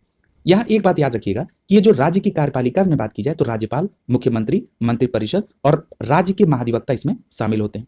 जो राज्यपाल होते हैं ये राज्य के संवैधानिक प्रमुख होते हैं, और राज्य एक केंद्र के प्रतिनिधि के तौर पर भी काम करता है, यानी राज्यपाल दोहरी भूमिका के तौर पर काम करते हैं। और एक बात और याद रखिएगा, आपने अभी ये पढ़ा था कि अनुच्छेद 153 में राज्यपाल की व्यवस्था है, एक व्यक्ति एक से अधिक राज्यों का राज्यपाल हो सकता है। ये बात 7वें संविधान संशोधन 1956 के द्वारा ऐड की गई, और ये किसमें ऐड की गई? 153 अनुच्छेद के में इसको जोड़ा गया। ठीक है, ये भी बात आप इसमें याद रखेंगे। अगले प्रश्न की तरफ चल रहे हैं। अगला प्रश्न कह रहा है कि भारत के किस राज्य के राज्यपाल की नियुक्ति प्राधिकारी निम्नलिखित में से कौन होता है? यानी राज्यपाल की नियुक्ति प्राधिकारी कौन होता है? तो आपका सही जवाब क्या हो जाएगा? विकल्प सी सही हो जाएगा, राष्ट्रपति। ठीक है, अभी हमने उसकी चर्चा भी की है, सी ऑप्शन यहाँ पे सही होगा। अगला देखिए, पूछ रहा है कि राज्यपाल के संदर्भ में निम्नलिखित में से कौन सा सही है? पहला पूछ रहा है कि वह राज्य विधान परिषद की 1/4 सदस्य को मनोनीत करता है, तो ये पहला स्टेटमेंट गलत है। क्यों? क्योंकि राज्यपाल द्वारा विधान परिषद में 1/6 सदस्यों को मनोनीत किया जाता है, जो कि कला, साहित्य, विज्ञान, समाज सेवा या सामाजिक आंदोलन से जुड़े हुए कुछ हो। अगला कह रहा है कि वह एंग्लो इंडियन समुदाय के राज्य विधानसभा के लिए 2 सदस्यों को मनोनीत करता है, ये स्टेटमेंट भी गलत है।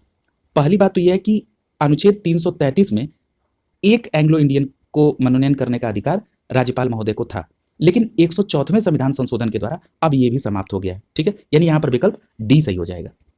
अगला देखिए, कह रहा है कि किसको विधानसभा का सत्रावसान करने की शक्ति प्राप्त है? तो यह प्राप्त है किसको? राज्यपाल महोदय को। याद रखिएगा, राज्यपाल महोदय राज्य विधानमंडल के सत्र को आहूत कर सकते हैं, उसका सत्रावसान कर सकते हैं और उसका विघटन कर सकते हैं। आप सभी को पता होगा कि विधानसभा और विधान परिषद को मिलाकर उसको सम्मिलित तौर पर विधानमंडल कहा जाता है। अगला प्रश्न कह रहा है कि निम्नलिखित में से किस विधानसभा में भारत के संविधान के अनुसार कम से कम और अधिक से अधिक कितने सदस्य हो सकते हैं? तो आपका सही जवाब क्या हो जाएगा? विकल्प यहाँ पर डी सही हो जाएगा। ठीक है, यानी कम से कम 60 सदस्य और अधिक से अधिक 500 सदस्य किसी विधानसभा में हो सकते हैं। ठीक है, यानी यहाँ पर विकल्प डी सही हो जाएगा। अगला देखिए, यहां एक बात और याद रखिएगा कि यहां पर अनुच्छेद 170 के तहत, ठीक है, यह व्यवस्था लागू की गई है, और विधानसभा के जो सदस्य होते हैं ये प्रत्यक्ष निर्वाचन पद्धति के द्वारा चुने जाते हैं, और वयस्क मताधिकार के द्वारा इनको वोट किया जाता है, मतदान, यानी जिनकी एज 18 वर्ष से अधिक हो। ठीक है, ये बात याद रखेंगे, यानी कि अनुच्छेद 170 में किसी विधानसभा में न्यूनतम सदस्यों की संख्या 60 और अधिकतम संख्याओं की संख्या 500 निर्धारित की गई है। अगला प्रश्न देखिए, भारतीय राज्यों में मुद्रा बिल होने के लिए एक बिल को कौन प्रमाणित करता है? तो आपका सही जवाब क्या हो जाएगा? राज्य विधानसभा के अध्यक्ष, यानी यहां पर विकल्प ए सही हो जाएगा। याद रखिएगा, जब केंद्र में मुद्रा बिल होता है तो इस प्रकार के बिल को लोकसभा अध्यक्ष, और राज्य में मुद्रा बिल के लिए राज्य विधानसभा के अध्यक्ष उसको प्रमाणित करते हैं, यानी यहां पर विकल्प ए सही हो जाएगा आपका। अगला देखिए, पूछ रहा है कि न्यायपालिका संबंधित है, किसी न्यायपालिका के अंतर्गत न्यायालय, अवर न्यायालय या किसी अन्य प्राधिकारी के समक्ष लंबित किसी मामले को उच्चतर प्राधिकारी या न्यायालय में स्थानांतरित करने का आदेश देता है। ये किस प्रकार की रीट है? तो ये रीट है उत्प्रेषण की, यानी यहां पर विकल्प क्या सही हो जाएगा? सी सही हो जाएगा। और रीट जारी करने की शक्ति किसको प्राप्त है? तो उच्चतम न्यायालय और उच्च न्यायालय। उच्चतम न्यायालय को अनुच्छेद 32 के तहत और उच्च न्यायालय को अनुच्छेद 226 के तहत। यहां पर विकल्प सी सही हो जाएगा। इन पूरी बातों को आप याद रखेंगे। अगला कह रहा है कि भारत के उच्चतम न्यायालय की पहली महिला न्यायाधीश कौन थी? तो आपका सही जवाब क्या हो जाएगा? फातिमा बीबी, यानी मीरा फातिमा बीबी जो थी ये उच्चतम न्यायालय की पहली महिला न्यायाधीश थी, यानी यहां पर विकल्प बी सही हो जाएगा।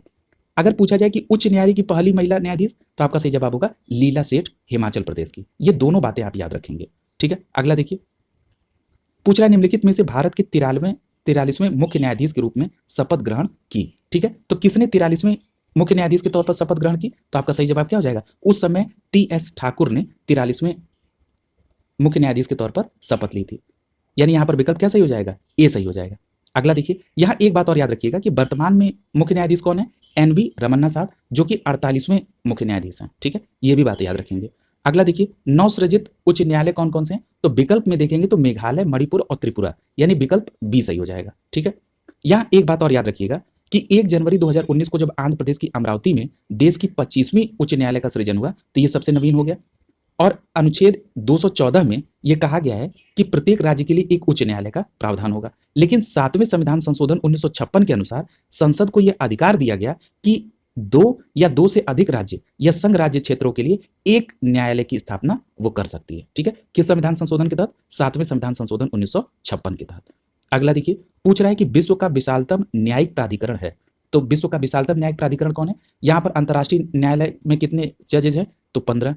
इलाहाबाद हाई कोर्ट में 160, भारत की सुप्रीम कोर्ट में 34, यानी इस प्रकार सबसे ज्यादा संख्या कहां पर है? इलाहाबाद हाई कोर्ट, यानी विकल्प बी सही हो जाएगा। अगला देखिए, पूछ रहा है कि किसी व्यक्ति को सुप्रीम कोर्ट के एक न्यायाधीश के रूप में नियुक्त करने के लिए योग्य नहीं माना जाएगा जब तक वह कम से कम कितने साल के लिए उच्च न्यायालय का या 2 से अधिक ऐसे न्यायालय का उत्परिवर्तन में वकील रहा हो, ठीक है। तो यहां पर आपका सही जवाब क्या हो जाएगा? 10 वर्ष, ठीक है। यानी कि जब तक वह कम से कम 10 वर्ष तक किसी उच्च न्यायालय में या कम से कम 2 या 2 से अधिक ऐसे न्यायालयों में उत्परिवर्तन वकील रहा हो, यानी यहां पर विकल्प आपका डी सही हो जाएगा। याद रखिएगा इसको। अगला देखिए, पूछ रहा है कि सर्वोच्च न्यायालय के न्यायाधीश पद पर नियुक्ति के लिए पात्र बनने के लिए किसी जज को उच्च न्यायालय के न्यायाधीश के रूप में कितने वर्षों की सेवा आवश्यक होगी? तो आपका सही जवाब क्या होगा? 5 वर्षों की, यानी यहां पर विकल्प बी सही हो जाएगा। जरा इसको डिटेल में समझ लीजिए। यहां पर एक बात महत्वपूर्ण आपको समझने के लिए है कि अगर मैं यहां पर किसी उच्चतम न्यायालय के न्यायाधीश की नियुक्ति के लिए आवश्यकता की बात करूं तो भारत के नागरिक होना चाहिए और कम से कम 5 वर्ष तक किसी उच्च न्यायालय का न्यायाधीश हो, या 10 वर्ष तक उच्च न्यायालय में अधिवक्ता हो, या राष्ट्रपति के मत में वो सम्मानित न्यायवादी हो, ठीक है। इतनी बातें आप याद रखेंगे। और अगर हम बात करें न्यायिक प्रक्रिया की, तो संविधान के भाग 5 में अनुच्छेद 124 से लेकर 147 ये न्यायिक प्रक्रिया से संबंधित है, ये भी आपको याद रखना होगा। अगला देखिए, पूछ रहा है कि त्रिस्तरीय पंचायती राज व्यवस्था का विचार किसने दिया? तो आपने 2 वीडियो पंचायती राज से संबंधित पढ़ा है। आपको पता है कि बलवंत राय मेहता समिति द्वारा 1957 में त्रिस्तरीय पंचायती राज व्यवस्था की दी गई, यानी यहां पर विकल्प ये सही हो जाएगा। यहां एक बात और याद रखिएगा, 73वां संविधान संशोधन 24 अप्रैल 1992 को लागू हुआ, ठीक है। इसलिए 24 अप्रैल को पंचायती राज दिवस के तौर पे मनाया जाता है। अगला कह रहा है कि भारतीय संविधान का कौन सा अनुच्छेद राज्य सरकारों को ग्राम पंचायतों के आयोजन का निर्देश देता है? तो आपका सही जवाब क्या हो जाएगा? अनुच्छेद 40, यानी विकल्प बी सही हो जाएगा। याद रखिएगा, जो अन्य विकल्प 38 है ये राज्य द्वारा सामाजिक कल्याण को बढ़ावा देने के लिए, वहीं अनुच्छेद 44 समान नागरिक संहिता, अनुच्छेद 46 समाज के कमजोर वर्ग यानी SC ST के लिए शैक्षिक और आर्थिक हितों को बढ़ावा देने के लिए। अगला पूछ रहा है कि भारत में पंचायती राज व्यवस्था के अंतर्गत रखी गई है, तो ये क्या जवाब होगा? पंचायती राज व्यवस्था राज्य के नीति निर्देशक तत्व के अंतर्गत रखी गई है, ठीक है। अब राज्य के नीति निर्देशक तत्व के अंतर्गत कैसे रखी गई? क्योंकि अभी आपने पढ़ा था कि अनुच्छेद 40 आता है इसके अंतर्गत, और अनुच्छेद 40 किस में आएगा? राज्य के नीति निर्देशक तत्व में, ठीक है। यानी यहां पर विकल्प क्या सही हो जाएगा? सी सही हो जाएगा। यहां एक बात याद रखिएगा कि यदि हम बात करें राज्य के नीति निर्देशक तत्व की, तो ये भाग 4 में है, और अगर भाग 3 की बात करें तो मूल अधिकार इसमें आता है 12 से 35 तक, और राज्य के नीति निर्देशक तत्व 36 से 51 तक। मूल कर्तव्य की बात करें तो 51 क में, यानी ये 4 क के अंतर्गत आता है। अगला है कि भारत के किस राज्य ने सर्वप्रथम पंचायती राज की शुरुआत की थी? तो आपका सही जवाब होगा राजस्थान ने, यानी यहां पर विकल्प बी सही हो जाएगा। यहां एक बात और याद रखिएगा कि 2 अक्टूबर 1959 को राजस्थान के नागौर से तत्कालीन प्रधानमंत्री जवाहरलाल नेहरू द्वारा इसका उद्घाटन किया गया था। अगला है, पूछ रहा है कि निम्नलिखित में से कौन सा ग्राम पंचायत सर्वप्रथम महिला सरपंच है? तो आपका सही जवाब क्या हो जाएगा? छवि राजावत, यानी यहाँ पर विकल्प सी सही हो जाएगा। याद रखिएगा, छवि राजावत जो है ये राजस्थान राज्य के टोंक जिले में सोडा गांव के सरपंच हैं और 2011 में चुनाव लड़ा और सरपंच बनी और उसके बाद नवंबर 2013 में नवस्थापित भारतीय महिला बैंक की निदेशक मंडल में उनकी नियुक्ति हो गई। तो याद रखेंगे छवि राजावत को। अगला है, भारत ग्राम सभा में निम्नलिखित में से कौन शामिल है? तो ग्राम सभा में निम्नलिखित में से कौन शामिल है? तो वे सभी व्यक्ति जिनके नाम ग्राम विशेष में पंचायत के लिए मतदाता सूची में दर्ज है, वो सभी ग्राम सभा के तौर पर शामिल होते हैं, यानी यहाँ पर विकल्प आपका बी सही हो जाएगा। ठीक है, अगला देखिए, पूछ रहा है कि पहला राष्ट्रीय पंचायत राज दिवस कब घोषित किया गया, किसके समय में? तो याद रखिएगा, यहाँ पर सही जवाब होगा मनमोहन सिंह के समय में। याद रखिएगा, अभी हमने आपसे जिक्र किया था कि भारत के उस समय प्रधानमंत्री थे मनमोहन सिंह, जब 24 अप्रैल 2010 को पहला राष्ट्रीय पंचायती दिवस घोषित किया गया था। और 24 अप्रैल को पंचायती राज दिवस द्वारा ये दिवस क्यों मनाया जाता है? क्योंकि 24 अप्रैल को ही 1993 में 73वां संविधान संशोधन लागू हुआ था। अगला देखिए, अगला प्रश्न पूछ रहा है कि पंचायती राज व्यवस्था के तहत ग्राम सभा के सदस्य कौन है? तो आपका सही जवाब क्या हो जाएगा? पंचायत क्षेत्र के मतदाता के रूप में पंजीकृत सभी वयस्क सदस्य। और ये व्यवस्था किस में दी गई है? ये अनुच्छेद 243 के बी में इस बात की व्यवस्था दी गई। यहाँ पर विकल्प सी सही हो जाएगा। ठीक है, 243 के बी में। अगला देखिए, पूछ रहा है कि भारत में महिलाओं के लिए आरक्षण उपलब्ध है, तो किसमें? तो पंचायती राज निकायों में महिलाओं के लिए आरक्षण रिजर्व है। यहाँ पर विकल्प क्या सही हो जाएगा? आपका सी सही हो जाएगा। ठीक है, अगला देखिए, पूछ रहा है कि भारत में पंचायती राज स्थापित करने वाले प्रथम 2 राज्य कौन है? तो पहला राज्य है राजस्थान और दूसरा है आंध्र प्रदेश। यहाँ पर विकल्प सी सही हो जाएगा। यहाँ एक बात याद रखिएगा कि अभी आपने 2 अक्टूबर 1959 तो पढ़ लिया राजस्थान के नागौर के लिए, उसके बाद 11 अक्टूबर 1959 में आंध्र प्रदेश में इस व्यवस्था को लागू किया गया। इस प्रकार आंध्र प्रदेश दूसरा राज्य बन गया। अगला देखिए, कह रहा है कि पंचायती राज को पहली बार 2 अक्टूबर 1959 को किस जिले में पेश किया गया? तो आपका सही जवाब क्या होगा? किस जिले में होगा? तो अभी हमने आपको बताया था कि राजस्थान के नागौर जिले में, यानी विकल्प यहाँ पर सी सही हो जाएगा। और गांव का नाम बगदरी। ठीक है, यानी यहाँ पर विकल्प क्या सही हो जाएगा? सी सही हो जाएगा। ठीक है, अगला देखिए, पूछ रहा है किस राज्य में पंचायती राज प्रणाली नहीं है? तो यहाँ पर इसमें ऑप्शन में कौन सा हो जाएगा? सी आंसर सही हो जाएगा। नागालैंड, मेघालय और मिजोरम सहित कुछ राज्यों में पंचायती राज प्रणाली लागू नहीं है, यानी यहाँ पर विकल्प सी सही हो जाएगा। ठीक है, अगला देखिए, आपको पता है कि पंचायती राज व्यवस्था 73वें संविधान संशोधन के तहत आई और इसके द्वारा 11वीं अनुसूची जोड़ी गई। और अगर हम इसमें भाग की बात करें तो ये इसमें भाग 9 है। और अनुच्छेद देखें तो अनुच्छेद 243 में 243 से लेकर 243 ड़ तक है, या इसको 243 से लेकर 243 ओ तक आप जानेंगे। अगला है कि भारत में पंचायती राज की त्रिस्तरीय व्यवस्था का अनुमोदन किस समिति द्वारा? तो आपका सही जवाब होगा क्या? बलवंत राय मेहता। यहाँ पर विकल्प ए सही हो जाएगा, 1957 में। यदि कुछ अन्य नामों की बात करें तो अशोक मेहता, इन्होंने 2 स्तरीय पंचायती व्यवस्था की थी 1977 में। 1958 में जीवी के राव समिति, 1985 में जीवी के राव समिति और 1986 में एलएम सिंघवी समिति का गठन हुआ था। ठीक है, तो ये भी बात याद रखेंगे। अगला पूछ रहा है कि किस समिति ने त्रिस्तरीय पंचायती प्रणाली की अनुशंसा की थी? तो आपका सही जवाब क्या होगा? बलवंत राय मेहता। विकल्प डी सही हो जाएगा यहाँ पे। अगला देखिए, अब ये जो त्रिस्तरीय पंचायती व्यवस्था है वो कहाँ कहाँ? ग्राम स्तर पर ग्राम पंचायत, ब्लॉक स्तर पर पंचायत समिति और जिला स्तर पर जिला परिषद, ये भी याद रखेंगे। अगला देखिए, पूछ रहा है निम्नलिखित में से किस समिति के कार्य ने पूरे देश में पंचायती राज संस्थाओं के प्रारंभ के लिए मंच स्थापित किया? तो आपका सही जवाब क्या हो जाएगा? यहाँ पर विकल्प आपका बी सही हो जाएगा। ठीक है, क्यों? बलवंत राय मेहता समिति। ठीक है, तो इसमें कोई कंफ्यूजन नहीं होनी चाहिए। अगला देखिए, अगला प्रश्न पूछ रहा है कि किसी ग्राम पंचायत द्वारा उप प्रधान को पद से हटाने के लिए कम से कम कितने सदस्य का समर्थन आवश्यक है? तो आपका सही जवाब क्या हो जाएगा? 2/3 मेजॉरिटी, यानी यहाँ पर विकल्प डी सही हो जाएगा। 2/3 सदस्यों का समर्थन आवश्यक है। जब ये प्रस्ताव जाता है तो ये जिला पंचायत राज्य अधिकारी के पास जाता है और अविश्वास प्रस्ताव के 1 वर्ष कार्यकाल पूरा हो जाने के बाद ही प्रस्ताव आएगा। और एक बार अगर प्रस्ताव निरस्त हो गया तो दूसरा प्रस्ताव 1 साल बाद ही आएगा। अगला है, पूछ रहा है कि निम्नलिखित में से पंचायती राज संस्था नहीं है, इनमें से कौन नहीं है? तो आपका सही जवाब क्या होगा? विकल्प डी। ठीक है, यानी ग्राम सभा, ग्राम पंचायत और न्याय पंचायत, ये तीनों पंचायत राज प्रणाली का अंग है। ठीक है, अब यहाँ पर विकल्प डी सही हो जाएगा। अगला देखिए, पूछ रहा है कि प्रतिवर्ष भारत में राज्य पंचायती राज दिवस को मनाया जाता है।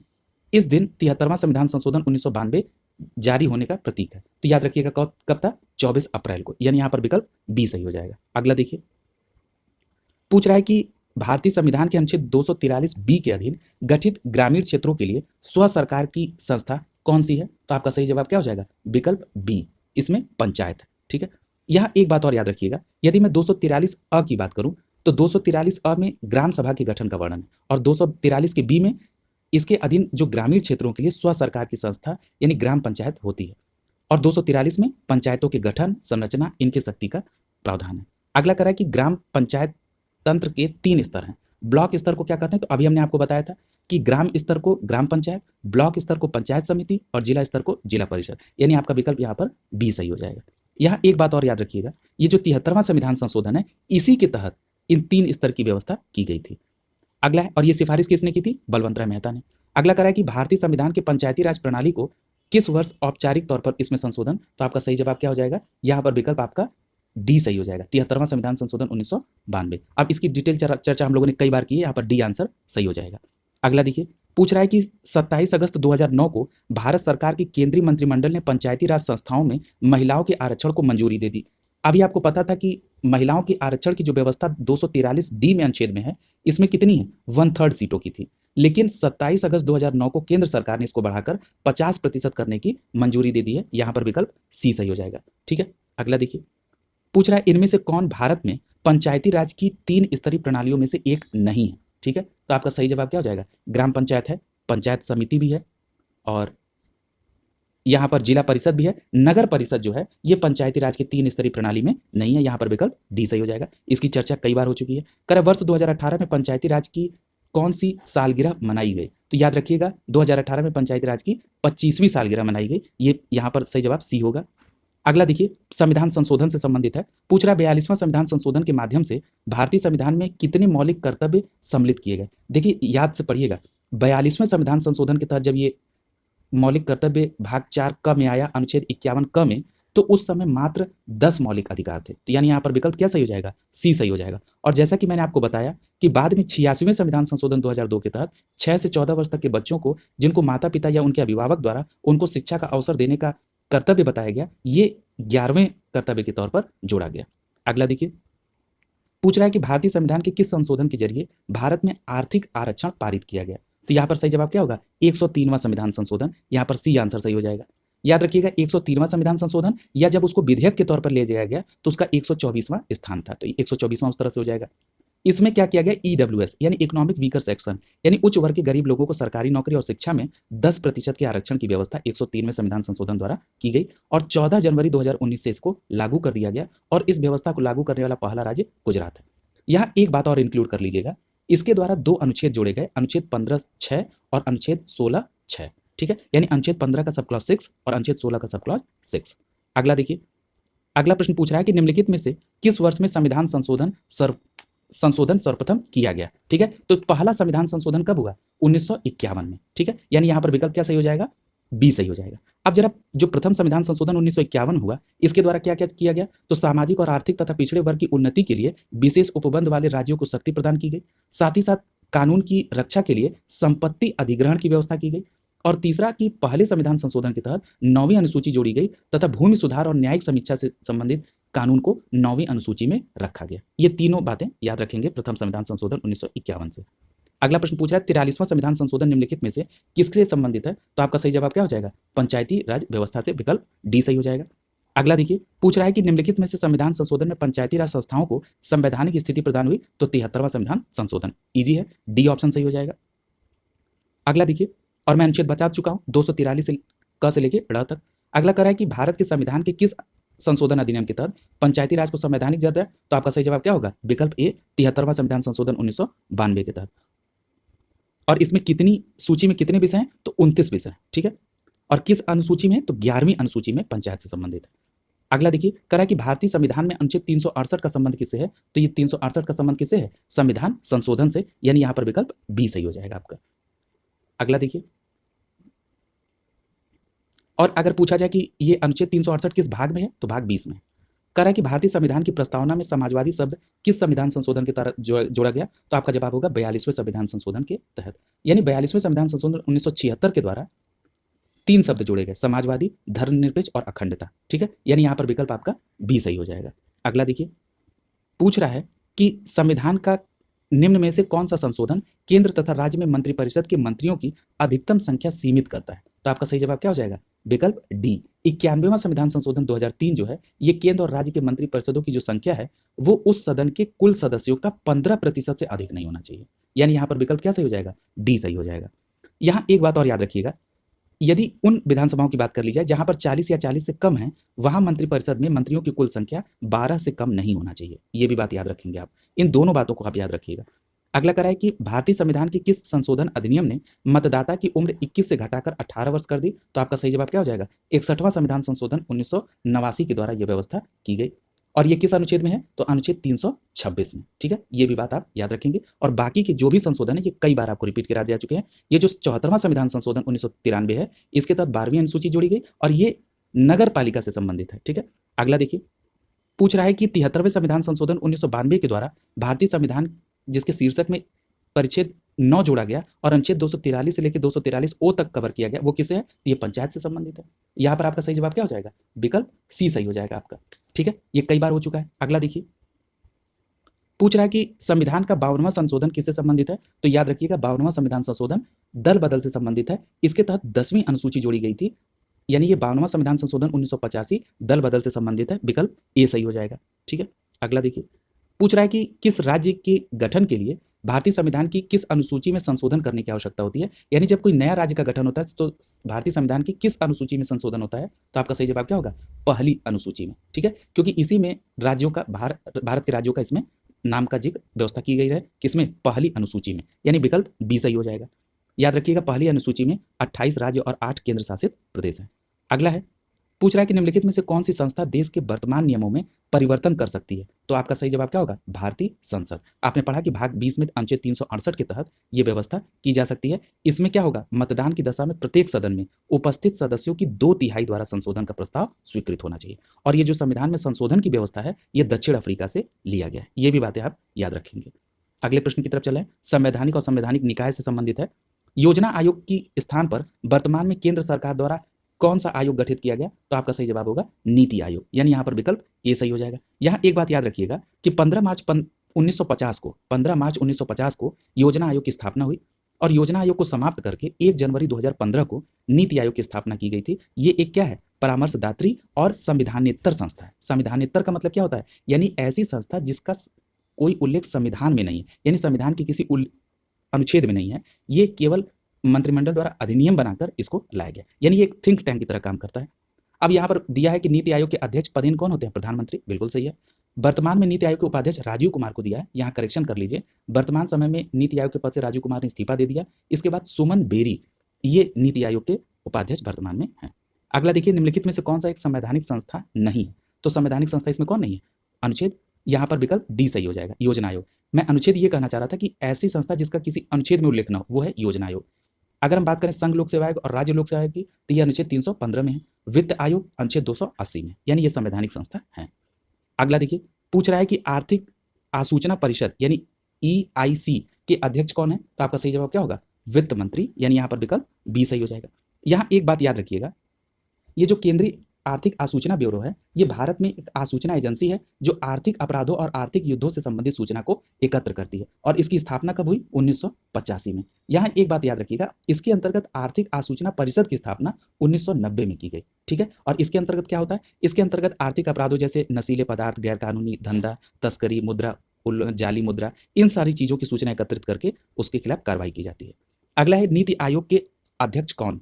तो नीति आयोग के कौन होते हैं? अभी हमने आपको बताया था, नीति आयोग के पदेन अध्यक्ष प्रधानमंत्री होते हैं। यहाँ पर विकल्प डी सही हो जाएगा। अगला देखिए, पूछ रहा है कि अगला प्रश्न है, सरकार द्वारा किस भाषा को सबसे पहले एक प्रतिष्ठित भाषा के रूप में घोषित किया गया? तो आपका सही जवाब क्या होगा? तमिल को 2004 में प्रतिष्ठित भाषा के तौर पर घोषित किया गया। यहाँ पर विकल्प सी सही हो जाएगा। याद रखिएगा संस्कृत को 2005 में, तेलुगु को 2008 में, कन्नड़ को 2008 में, मलयालम को 2013 में, उड़िया को 2014 में ये शास्त्रीय भाषा घोषित किया गया। पहली भाषा किसको? तमिल को, और संस्कृत को 2005 में। ये दो मिनिमम याद होनी चाहिए। अगला देखिए, पूछ रहा है निम्नलिखित में से कौन संसद सदस्यों की अयोग्यता से संबंधित निर्णय लेता है? तो आपका सही जवाब क्या होगा? भारत के राष्ट्रपति। ये अनुच्छेद 103 के तहत, यानी यहाँ पर विकल्प सी सही हो जाएगा। अनुच्छेद 103 के तहत संसद सदस्यों की जो अयोग्यता यानी निरर्हता संबंधित विवाद है, उसका विनिश्चय वो निर्वाचन आयोग के परामर्श लेकर भारत के राष्ट्रपति करते हैं। और अनुच्छेद कौन है? 103। अगला देखिए, पूछ रहा है यदि कोई भी राजनीतिक दल मान्यता प्राप्त राजनीतिक दल बनना चाहता है तो निम्नलिखित में से उसको क्या करना होगा? पहला दिया है कि किसी विधानसभा या आम चुनाव में कम से कम 6% वैध वोट जीते और कम से कम 2 सीट जीते। ये पहला स्टेटमेंट ही बिल्कुल सही है। यानी ये भी उसकी एक योग्यता में है, तभी वो एक राज्य राजनीतिक दल बनेगा। यानी यहाँ पर विकल्प ए सही हो जाएगा। यहाँ जरा कुछ शर्तें हैं स्थानीय दल बनने के लिए। पहला है कि दल के ने राज्य की विधानसभा के लिए संपन्न चुनाव में कुल सीटों का 3% या 3 सीट जो भी अधिक हो वो प्राप्त किया हो। इसके साथ लोकसभा के चुनाव हेतु चुनाव में दल ने राज्य के लिए निर्धारित प्रत्येक 25 लोकसभा सीट में से एक सीट पर दर्ज जीत की हो। और अगला है कि राज्य में हुए लोकसभा या विधानसभा चुनाव में दल ने कुल वैध मतों के 6% मत प्राप्त किए हो और इसके अतिरिक्त उसने एक लोकसभा सीट या 2 विधानसभा सीट प्राप्त की हो। अगला है राज्य में लोकसभा या विधानसभा के लिए संपन्न चुनाव में दल ने कुल वैध मतों का 8% मत प्राप्त किया हो। ये कंडीशन है राज्य में आपको राज्य स्तरीय दल बनने के लिए। अगला प्रश्न कह रहा है कि भारत के मुख्य निर्वाचन आयुक्त किसके द्वारा नियुक्त होते हैं? तो आपका सही जवाब क्या हो जाएगा? राष्ट्रपति के द्वारा। यानी यहाँ पर विकल्प सी सही हो जाएगा। याद रखिएगा संविधान में अनुच्छेद 324 के तहत निर्वाचन आयोग के विषय में प्रावधान किया गया है और जो मुख्य निर्वाचन आयुक्त होते हैं इनका कार्यकाल 6 वर्ष या 65 वर्ष जो भी पहले हो तब तक ये रहते हैं। अगला है चुनाव आचार संहिता के अनुसार चुनावों के समय किसका निषेध होता है? पहला दिया है कि घृणाजनक भाषण और पुतला जलाना, बिल्कुल सही। प्रचार के लिए सरकारी मशीनरी का उपयोग, ये भी प्रतिबंधित है। निर्वाचन अधिकारियों का स्थानांतरण, ये भी नहीं होता। यहाँ पर विकल्प डी सही हो जाएगा। यहाँ पर एक बात याद रखिएगा कि निर्वाचन आयोग अभी हमने आपको बताया एक संवैधानिक संस्था है। क्यों? क्योंकि इसका अनुच्छेद में उल्लेख है 324 से 329 तक और भाग कौन सा है? 15।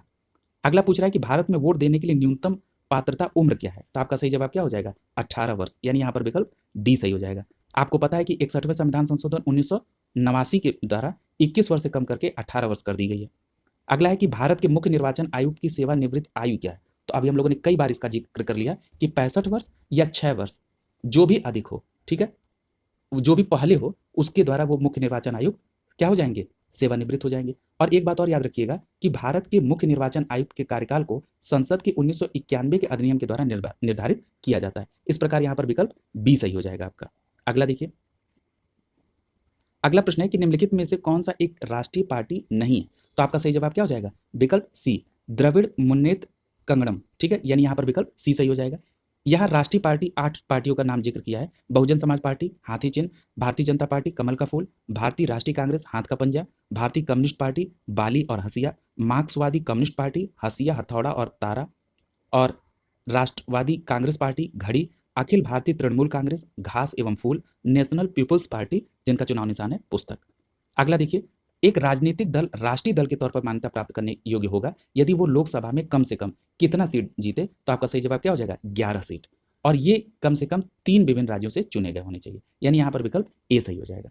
जरा राष्ट्रीय दल के लिए देख लीजिए क्या शर्तें हैं। लोकसभा या राज्यसभा की विधानसभा के आम चुनाव में 4 या अधिक राज्यों में कुल डाले गए वैध मतों का 6% प्राप्त करने के साथ किसी राज्य या राज्यों से लोकसभा के कम से कम 4 सीट पर विजय होनी चाहिए, या लोकसभा में उसे कम से कम 2% सीट या लोकसभा की कुल 543 में से 11 सीट जीतना आवश्यक है, किंतु ये सीटें कम से कम 3 राज्यों में होनी चाहिए। और तीसरा है कि उसे कम से कम 4 राज्यों में राज्य स्तरीय यानी क्षेत्रीय दल की मान्यता होनी चाहिए। अगला प्रश्न है, भारतीय जनता पार्टी की स्थापना कब हुई? तो आपका सही जवाब क्या होगा? 6 अप्रैल 1980 को। यानी विकल्प डी सही हो जाएगा यहाँ पे, ठीक है। 6 अप्रैल 1980 को भारतीय जनता पार्टी की स्थापना हुई और वर्तमान में इसके अध्यक्ष जेपी नड्डा जी। अगला है, भारतीय संविधान की अनुच्छेद में अल्पसंख्यकों के हित निहित है, किसमें? तो आपका सही जवाब हो जाएगा अनुच्छेद 29 में। ये अभी आपने पढ़ा है। यहाँ पर विकल्प सी सही हो जाएगा। अनुच्छेद 21 में प्राण एवं दैहिक स्वतंत्रता है। अनुच्छेद 24 में क्या है? 14 वर्ष से कम आयु के बालकों को कारखानों और खदानों में काम करने पर प्रतिबंध है। और यहाँ पर 29 में क्या है? भारत के क्षेत्र में रहने वाले किसी भी अल्पसंख्यक वर्ग द्वारा अपनी भाषा, लिपि और संस्कृति का संरक्षण। अगला देखिए, पूछ रहा है कि यहाँ पर सुमेलित करना है, तो चलिए हम अनुच्छेद की तरफ से सुमेलित करते हैं। पहला है अनुच्छेद 22। अनुच्छेद 22 क्या कर रहा है? कुछ मामलों में गिरफ्तारी और निषेध से संरक्षण, ठीक है। यानी आपका सी का पहला हो जाएगा। अगला अनुच्छेद 15 है। 15 में क्या पूछ रहा है? अनुच्छेद 15 में कहा जा रहा है कि धर्म, वंश, जाति, लिंग और जन्म स्थान के आधार पर भेदभाव नहीं होगा, यानी ए को आप दूसरे से सुमेलित कर लेंगे। अनुच्छेद 24 में कहा जाता है कि कारखानों में बालिकों के नियोजन पर प्रतिषेध, जो अभी आपने जस्ट पढ़ा है, यानी बी को आप तीसरे के साथ सुमेलित कर देंगे। अगला अनुच्छेद 17, अस्पृश्यता का उन्मूलन, यानी डी को आप चौथे के साथ सुमेलित कर देंगे। ठीक है, इस प्रकार आपका आंसर। अगला प्रश्न है कि भारतीय संविधान की दी गई किस अनुसूची में दल बदल विरोधी कानून संबंधी प्रावधान दिया गया है? तो आपका सही जवाब क्या हो जाएगा? विकल्प डी सही हो जाएगा। 10वीं अनुसूची में अभी आपने पढ़ा था कि 52वें संविधान संशोधन 1985 के तहत ये 10वीं अनुसूची जोड़ी गई थी। ठीक है, यानी यहां पर विकल्प डी सही हो जाएगा। यहां एक बात और याद रखिएगा कि 91वें संविधान संशोधन 2003 के तहत एक और बात उल्लेख किया गया कि दल बदल को रोकने के लिए केंद्र और राज्यों में मंत्रिपरिषद के आकार को भी निर्धारित कर दिया गया। ठीक है, यह भी बात याद रखेंगे। यानी यहां पर 52वां संविधान संशोधन और 91वां संविधान संशोधन दोनों को इससे कोरिलेट करके आप देखेंगे। अगला देखिए, पूछ रहा है कि 5वें अनुसूची क्षेत्र में कितने राज्य पंचायती से संबंध अधिनियम 1996 के तहत आते हैं, यानी अनुसूचित क्षेत्रों के विस्तृत से संबंधित। तो आपका सही जवाब क्या हो जाएगा? विकल्प सी सही हो जाएगा, 10। यहां जरा कुछ डिटेल में समझ लीजिए। पंचायतों के जो अनुसूचित क्षेत्रों का विस्तृत है, ये अधिनियम 1996 को पेशा के नाम से जाना जाता है। ये कानून 5वीं अनुसूची के 10 राज्यों में लागू है। आंध्र प्रदेश, छत्तीसगढ़, गुजरात, हिमाचल प्रदेश, झारखंड, मध्य प्रदेश, महाराष्ट्र, उड़ीसा, राजस्थान और तेलंगाना। ठीक है, तो याद रखेंगे आप, यहां पर विकल्प सी सही हो जाएगा। अगला देखिए, पूछ रहा है कि अनुच्छेद के किस प्रावधानों के तहत लोकसभा और राज्यसभा की संयुक्त बैठक राष्ट्रपति द्वारा आहूत की जाती है? तो आपका सही जवाब क्या हो जाएगा? अनुच्छेद 108 के तहत। ठीक है, यानी यहां पर विकल्प सी सही हो जाएगा। याद रखिएगा, जब ये संयुक्त अधिवेशन बुलाया जाता है तो ये किसी साधारण विधेयक पर लोकसभा और राज्यसभा में जब मतभेद उत्पन्न हो गया तो उसको दूर करने के लिए राष्ट्रपति दोनों सदनों का संयुक्त अधिवेशन आहूत करते हैं और इसकी अध्यक्षता किससे होती है? लोकसभा अध्यक्ष द्वारा। ठीक है, यह भी बात याद रखेंगे। अगला देखिए, पूछ रहा है कि राज्यसभा की विशेष शक्ति इस आशय का प्रस्ताव अपनाकर संविधान के अनुच्छेद में दिया गया है वो राज्य सूची में शामिल किसी भी मामले के संदर्भ में कानून बनाने के लिए संसद को सशक्त करती है। तो यहां पर आपका सही जवाब क्या हो जाएगा? अनुच्छेद 249, यानी यहां पर विकल्प डी सही हो जाएगा। यानी अनुच्छेद 249 के अनुसार राज्यसभा अपने उपस्थित और मतदान करने वाले सदस्यों के 2/3 बहुमत से यह प्रस्ताव पारित कर दे कि राज्य सूची के अमुक विषय पर राष्ट्रीय महत्व का है ये और संसद को उस विषय के संदर्भ में संकल्प बनाना चाहिए, तो भारत के संपूर्ण राज्य क्षेत्र अथवा किसी भाग के लिए विधि बनाने का अधिकार प्राप्त हो जाता है। किस आर्टिकल के तहत? अनुच्छेद 249 यानी 249 के तहत, यानी यहां पर विकल्प डी सही हो जाएगा। अगला देखिए, पूछ रहा है कि संविधान के निम्नलिखित में से कौन से अनुच्छेद मानव के क्रय और विक्रय या जबरदस्ती मजदूरी कराने से संबंधित प्रतिबंध है? तो आपका सही जवाब हो जाएगा अनुच्छेद 23। ठीक है, यानी यहां पर विकल्प ए सही हो जाएगा। ठीक है, यानी अनुच्छेद 23 के द्वारा मानव दुर्व्यवहार और बलात् श्रम पर प्रतिषेध की व्यवस्था की गई है और ये किसमें? मूल अधिकार में प्राप्त है। अगला देखिए, पूछ रहा है भारतीय संविधान का कौन सा अनुच्छेद कानून के समक्ष समानता प्रदान करता है? तो आपका सही जवाब क्या हो जाएगा? अनुच्छेद 14, यानी 14 विधि के समक्ष समता का अधिकार देता है। यहां पर विकल्प बी सही हो जाएगा। अगला देखिए, पूछ रहा है कि भारतीय संविधान के अनुच्छेद 5 से 11 निम्नलिखित में से किससे संबंधित है? तो ये नागरिकता से संबंधित है, यानी यहां पर विकल्प ए सही हो जाएगा। यानी अनुच्छेद 5 से 11 नागरिकता से संबंधित है और ये किस भाग से? तो भाग 2 से संबंधित है। और नागरिकता कैसी नागरिकता है हमारे यहाँ? एकल नागरिकता। कहां से ली गई? ब्रिटेन से ली गई। दूसरी बात, यदि पूछा जाए कि भारतीय नागरिकता अधिनियम कौन सा है, तो भारतीय नागरिकता अधिनियम 1955 है। और भारत में नागरिकता कितने प्रकार की? तो 5 प्रकार की। इतनी बातों को आप ब्रेक करके समझ लेंगे। अगला देखिए, और ये 5 प्रकार की कौन सी है? जन्म से, वंश परंपरा से, पंजीकरण से, देशीकरण से और भूमि अर्जन से। अगला प्रश्न पूछ रहा है कि भारतीय संविधान के अनुच्छेद 300 ए में निम्नलिखित में से किसकी गारंटी देता है? तो हमने आपको पहले एक्सप्लेनेशन में बताया था कि मूल अधिकार में पहले संपत्ति का अधिकार भी था, अब उसको हटाकर 300 ए में ला दिया गया, यानी आपका विकल्प कौन सा सही हो जाएगा? सी सही हो जाएगा। व्यक्ति अपनी संपत्ति से वंचित नहीं रहेगा। ठीक है, अब ये देख लीजिए, ये जो 300 ए में संपत्ति का अधिकार है, ये कैसा अधिकार है? जो पहले मूल अधिकार था। ठीक है, अब ये कैसा अधिकार हो गया है? कानूनी अधिकार हो गया है। और मूल अधिकार में से कौन कौन से अनुच्छेद हट गए? अनुच्छेद 31 और अनुच्छेद 19(1) का च ये हटा लिया गया। अब प्रश्न उठता है कि किस संविधान संशोधन द्वारा यह काम किया गया? तो 44वें संविधान संशोधन 1978 के द्वारा। इस प्रकार अब भारत में 6 मूल अधिकार हैं। अब देखिए, अगला प्रश्न पूछ रहा है, कह रहा है कि भारतीय संविधान का अनुच्छेद 324 से लेकर 29 निम्नलिखित में से किस पहलू से संबंधित है? तो आप इसको कई बार पढ़ चुके हैं। ये किससे संबंधित है? ये चुनाव से संबंधित है। ठीक है, यानी अनुच्छेद 324 से लेकर 329 तक चुनाव से संबंधित है। और किस भाग में है? तो भाग 15 में, यानी विकल्प यहां पर ए सही हो जाएगा। ठीक है, अगला देखिए, पूछ रहा है कि भारतीय संविधान के किस अनुच्छेद में चुनाव का उल्लेख है? तो अभी बात उठी है 324 में, यानी आपका विकल्प सी सही हो जाएगा। ठीक है, इसके तहत क्या किया जाता है? संसद या राज्य विधानमंडल या राष्ट्रपति या उपराष्ट्रपति के पद पर निर्वाचन, अधीक्षण, निर्देशन, नियंत्रण करने के लिए निर्वाचन आयोग का प्रावधान अनुच्छेद 324 के तहत किया गया।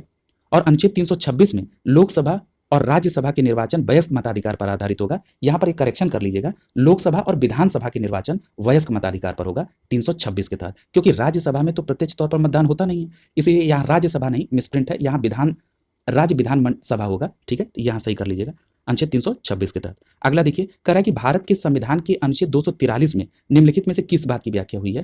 तो आपका सही जवाब क्या होगा? अनुच्छेद 243 में पंचायती राज प्रणाली की व्याख्या हुई है। ठीक है, यानी यहाँ पर विकल्प बी सही हो जाएगा। और अगर बात ये की जाए कि मौलिक कर्तव्य की, जो ऑप्शन में दिया है ये किसमें है? तो मौलिक कर्तव्य किसमें है? भाग 4 क में है। ठीक है, ये भी सही कर लीजिएगा, यहाँ भाग 4 केवल लिखा है। और अनुच्छेद कौन सा है? 51 क है। ठीक है, और अनुसूची 9 में भूमि सुधार है। अगला देखिए, पूछ रहा है कि संविधान के किस अनुच्छेद के प्रावधान के अंतर्गत भारत सरकार ने भारत रत्न और पद्मश्री को प्रारंभ किया है? तो आपका सही जवाब क्या हो जाएगा? विकल्प डी, अनुच्छेद 18। अनुच्छेद 18 में क्या है? उपाधियों का अंत। ठीक है, यानी इसमें उपाधियों के द्वारा क्या है? अनुच्छेद 18 के तहत राज्य, सेना और विद्या संबंधी सम्मान का प्रावधान किया जाता है। इसी के अंतर्गत भारत रत्न और पद्मश्री का प्रारंभ किया गया। और अनुच्छेद 15 जो विकल्प में दिया है, ये अभी आपने पढ़ा, राज्य, धर्म, मूलवंश, जाति, लिंग, जन्म स्थान के आधार पर कोई डिस्क्रिमिनेशन नहीं होगा।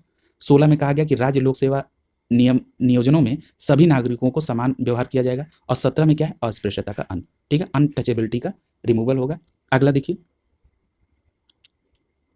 पूछ रहा है कि भारत में संघ लोक सेवा आयोग के गठन भारत के किस अनुच्छेद के तहत होता है? तो अभी हम लोगों ने एक प्रश्न के एक्सप्लेनेशन में कहा था कि अनुच्छेद 315 के तहत। इसीलिए मैं कहता हूं 360 डिग्री में अगर एक्सप्लेनेशन होगा तो निश्चित तौर पर प्रश्न कोरिलेट होंगे।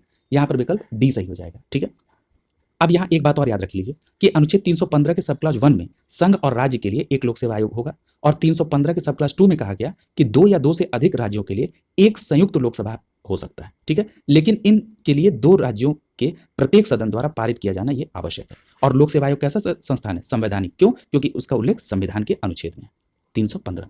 अगला देखिए, करा कि भारत के संविधान का कौन सा अनुच्छेद राष्ट्रीय महत्व के स्मारकों, स्थलों और वस्तुओं की सुरक्षा करता है? तो आपका सही जवाब क्या हो जाएगा? अनुच्छेद 49, यानी यहाँ पर विकल्प सी सही हो जाएगा। ठीक है, अब यहाँ पर एक बात याद रखिएगा, अनुच्छेद 49 किसके अंतर्गत आएगा? राज्य के नीति निर्देशक तत्व, जो कि अनुच्छेद 36 से 51 तक भाग 4 में है। ठीक है, यहाँ पर अनुच्छेद 48 दिया है, ये क्या है? कृषि एवं पशुपालन से संबंधित है। ये गाय के वध पर रोक करता है। अनुच्छेद 48 के क में पर्यावरण संरक्षण और संवर्धन, वन तथा वन्यजीव की रक्षा से संबंधित है। ये 42वें संविधान संशोधन 1976 के द्वारा ऐड किया गया। वहीं अगर अनुच्छेद 50 की बात की जाए तो ये कार्यपालिका और न्यायपालिका के पृथक्करण की बात करता है। अगला देखिए, पूछ रहा है कि भारतीय संविधान की किस अनुसूची में असम, मेघालय, त्रिपुरा और मिजोरम राज्यों में जनजातीय क्षेत्रों के प्रशासन के संबंध में प्रावधान है? तो आपका सही जवाब क्या हो जाएगा? विकल्प सी सही हो जाएगा। यहाँ 6वें अनुसूची में ये बात कही गई। ठीक है, और चौथी अनुसूची में क्या कहा गया? राज्यसभा में स्थानों का आवंटन। 5वीं अनुसूची में अनुसूचित क्षेत्रों और अनुसूचित जनजातियों के प्रशासन और नियंत्रण के बारे में उपबंध। और 10वीं अनुसूची में दल बदल से संबंधित है। अगला देखिए, पूछ रहा है कि भाग 2 किससे संबंधित है? तो भाग 2 किससे संबंधित है? भाग 2 नागरिकता से संबंधित है। ठीक है, यानी आपका विकल्प क्या सही हो जाएगा? ए सही हो जाएगा यहाँ पे। यानी भाग 2 में नागरिकता है, और किस अनुच्छेद से है? तो अनुच्छेद 5 से लेकर 11 तक नागरिकता का है। और अभी हमने इसके बारे में डिटेल चर्चा भी आपसे की है। अगले प्रश्न की तरफ चलते हैं हम लोग। अगले प्रश्न में पूछा है कि निम्नलिखित में से कौन सी अनुसूची के तहत अनुसूचित क्षेत्रों और अनुसूचित जनजातियों के प्रशासन और नियंत्रण की बात? तो अभी आपने पढ़ा अनुसूची 5 में इस बात की व्यवस्था की गई है, यानी विकल्प बी सही हो जाएगा। और अनुसूची 6 में किसके लिए है? असम, मेघालय और त्रिपुरा के लिए जनजातियों के संदर्भ में अलग से उपबंध किया गया। और 8 में 22 भाषाओं का उल्लेख है। अगला देखिए, पूछ रहा है कि भारतीय संविधान के 243 आई के अनुसार पंचायतों के वित्तीय स्थिति की समीक्षा के लिए वित्त आयोग के गठन कब किया जाता है? तो याद रखिएगा, हर 5वें वर्ष की समाप्ति पर, यानी विकल्प यहाँ पर बी सही हो जाएगा। और किसके द्वारा किया जाता है? तो याद रखिएगा, राज्य का राज्यपाल 243 आई के तहत ये 5 वर्ष में इनकी नियुक्ति करेंगे। ठीक है, अगला देखिए, और वित्त आयोग का गठन 280 के तहत हुआ। अगला कह रहा है कि भारत के संविधान में किस अनुच्छेद के अनुसार राष्ट्रपति के पास अध्यादेश जारी करने की शक्ति है? तो आपका सही जवाब क्या हो जाएगा? 123 के तहत, यानी 1 2 3 अनुच्छेद 123, यानी विकल्प ए सही हो जाएगा। यहाँ एक बात याद रखिएगा, ये तो आपने कह दिया कि राष्ट्रपति के पास अध्यादेश जारी करने की शक्ति। अगर मैं ये कहूं कि राज्यपाल के पास, तो याद रखिएगा अनुच्छेद 213 के तहत राज्यपाल को राष्ट्रपति की ही तरह विधानमंडल में अध्यादेश जारी करने की शक्ति प्राप्त है। तो दोनों अनुच्छेद दोनों लोगों के संदर्भ में आप याद रखेंगे। अगला देखिए, पूछ रहा है कि भारतीय संविधान का कौन सा अनुच्छेद अनुसूचित क्षेत्रों और जनजातीय क्षेत्रों के प्रशासन से संबंधित है? तो अनुच्छेद 244। और कौन सी अनुसूची है? तो अनुसूची 5 है। ठीक है, अगला देखिए, तो यहां पर विकल्प क्या सही हो जाएगा? सी सही हो जाएगा। अगला देखिए, पूछ रहा है कि भारतीय संविधान का कौन सा अनुच्छेद यह कहता है कि प्रधानमंत्री की नियुक्ति राष्ट्रपति द्वारा की जाएगी? तो आपका सही जवाब क्या होगा? अनुच्छेद 75 के सब क्लॉज 1 में यह बात कही गई। यानी अनुच्छेद 75 के सब क्लॉज 1 में कहा गया कि राष्ट्रपति प्रधानमंत्री की नियुक्ति करेगा और अन्य मंत्रियों की नियुक्ति प्रधानमंत्री की सलाह पर राष्ट्रपति द्वारा किया जाएगा। और अनुच्छेद 75 के क में क्या कहा गया कि मंत्रिपरिषद में अन्य मंत्रियों की संख्या लोकसभा की कुल संख्या के 15% से अधिक नहीं होनी चाहिए। ठीक है, ये भी बात। अगला देखिए, पूछ रहा है कि भारतीय संविधान के किस अनुच्छेद के अधीन राज्यों के राज्यपाल को अध्यादेश जारी करने की शक्ति है। तो अभी आपने पढ़ा था अनुच्छेद 213 के तहत। क्या सही जवाब हो जाएगा? सी ऑप्शन यहाँ पे सही हो जाएगा। ठीक है, अगला देखिए, पूछ रहा है निम्नलिखित में से कौन सी संघ सूची के तहत कोई विषय नहीं, यानी इसमें संघ सूची का मामला कौन सा नहीं है। तो इसमें सार्वजनिक स्वास्थ्य जो है ये संघ सूची का विषय नहीं है, ये राज्य सूची का विषय। ठीक है, यानी यहाँ पर विकल्प ए सही हो जाएगा। इसका मतलब ये होगा कि परमाणु ऊर्जा, विदेश मामले और युद्ध एवं शांति संघ ये किसका? संघ सूची का विषय, और वहीं सार्वजनिक स्वास्थ्य राज्य सूची का विषय। और 3 सूचियां हैं। अगर आप भारतीय संविधान की 7वीं अनुसूची को देखेंगे तो इसमें 3 है, एक संघ सूची, राज्य सूची, समवर्ती सूची, जिसमें संघ सूची में 100 विषय, राज्य सूची में 61 और समवर्ती सूची में 52 विषय शामिल है। अगला पूछ रहा है कि भारतीय तिरंगे ध्वज में अशोक चक्र का रंग कौन सा होता है। तो आपका सही जवाब क्या हो जाएगा? अशोक चक्र का रंग गहरा नीला होता है, विकल्प सी सही हो जाएगा। अब यहाँ एक बात, अगर हम बात करें ध्वज की लंबाई और चौड़ाई की, तो यहाँ पर 3 संबंधित 2 का रेशियो होता है। और जो अभी हमने कहा कि जो चक्र बीच में नीले रंग का होता है उसमें 24 तीलियां होती हैं, और ये सारनाथ के अशोक स्तंभ से लिया गया है। और एक बात और याद रखिएगा कि ये जो ध्वज की बात हुई है कि 3 संबंधित 2 होता है, इसकी अभिकल्पना पिंगली वेंकैया ने की थी और 22 जुलाई 1947 को भारतीय संविधान द्वारा इसको अपनाया गया था। इसीलिए झंडा दिवस 22 जुलाई को मनाया जाता है। ये पूरी बातें याद रखेंगे। अगला देखिए, पूछ रहा है कि राष्ट्रध्वज में लंबाई और चौड़ाई, तो लंबाई 3 और चौड़ाई 2, यानी विकल्प सी सही हो जाएगा। अब यहाँ पर ये बात याद रखिएगा, जो केसरिया रंग होता है ये जागृति, शौर्य और त्याग का, सफेद रंग सत्य और पवित्रता, और हरा रंग जो है जीवन समृद्धि का प्रतीक है। अगला प्रश्न कह रहा है कि 1950 में निम्नलिखित में से किस फल को भारत के राष्ट्रीय फल के रूप में मान्यता प्राप्त हुई थी। तो आपका सही जवाब क्या हो जाएगा? विकल्प बी सही हो जाएगा, आम को। यहाँ पर एक बात याद रखिएगा, आम को 1950 में अपनाया गया, और अगर इसका वैज्ञानिक नाम पूछा जाए तो मैग्नीफेरा इंडिका। इसको फलों का राजा कहा जाता है। राष्ट्रीय पक्षी मोर है, राष्ट्रीय पशु बाघ, राष्ट्रीय फूल कमल और राष्ट्रीय खेल हॉकी है। अगला प्रश्न कह रहा है कि भारत के राष्ट्रीय चिन्ह कहाँ से लिए गए। तो आपका सही जवाब क्या होगा? सारनाथ के अशोक स्तंभ से। मैंने अभी आपको चर्चा की थी। और इसमें यहाँ पर विकल्प डी सही हो जाएगा। इसमें मूल तौर पे 4 शेर हैं, सिंह हैं, जो एक दूसरे की तरफ पीठ करके बैठे हुए हैं। अगला देखिए, और याद रखिएगा कि 26 जनवरी 1950 को अशोक चिन्ह को राजकीय प्रतीक के तौर पर लिया गया था, स्वीकार किया गया। कब? 26 जनवरी 1950 को। अगला प्रश्न है, भारत के संविधान में इनमें से क्या राज्य सूची का सम्मिलित नहीं है। याद रखिएगा। अब यहाँ देखिए, पुलिस ये क्या है? राज्य सूची का विषय है। ठीक है, इसके अलावा अगर बात की जाए कानून व्यवस्था, ये भी राज्य सूची है। जेल, ये भी। दंड प्रक्रिया संहिता, ये समवर्ती सूची में आता है, यानी डी आपका यहाँ पर ऑप्शन हो जाएगा। ठीक है, अगला देखिए, पूछ रहा है कि भारतीय संविधान में जन स्वास्थ्य और स्वच्छता किससे संबंधित, किस सूची में शामिल है। तो जन स्वास्थ्य और स्वच्छता अभी आप पढ़ चुके हैं, किससे संबंधित है? ये राज्य सूची के विषय के अंतर्गत आता है। ठीक है, यानी यहाँ पर विकल्प क्या सही हो जाएगा? ए सही हो जाएगा आपका। ठीक है, अगले प्रश्न की तरफ चल रहे हैं। यहाँ एक बात और याद रखिएगा कि जब संविधान लागू हुआ था तो उस समय संघ सूची में 97, राज्य सूची में 66 और समवर्ती सूची में 47 विषय प्रदान किए गए थे। अगला है 102, कह रहा है कि भोजन में मिलावट को रोकने के लिए भारत सरकार द्वारा कौन सा खाद्य अपमिश्रण निवारक अधिनियम अधिनियमित किया गया। तो आपका सही जवाब क्या हो जाएगा? 1954, यानी यहाँ पर विकल्प बी सही हो जाएगा। याद रखिएगा, भोजन की मिलावट को रोकने के लिए भारत सरकार ने 1954 में खाद्य अपमिश्रण निवारण अधिनियम अधिनियमित किया, और ये अधिनियम जून 1955 में पूरे भारत में लागू हुआ था। और उद्देश्य क्या था? भोजन में मिलावट को रोकथाम करना।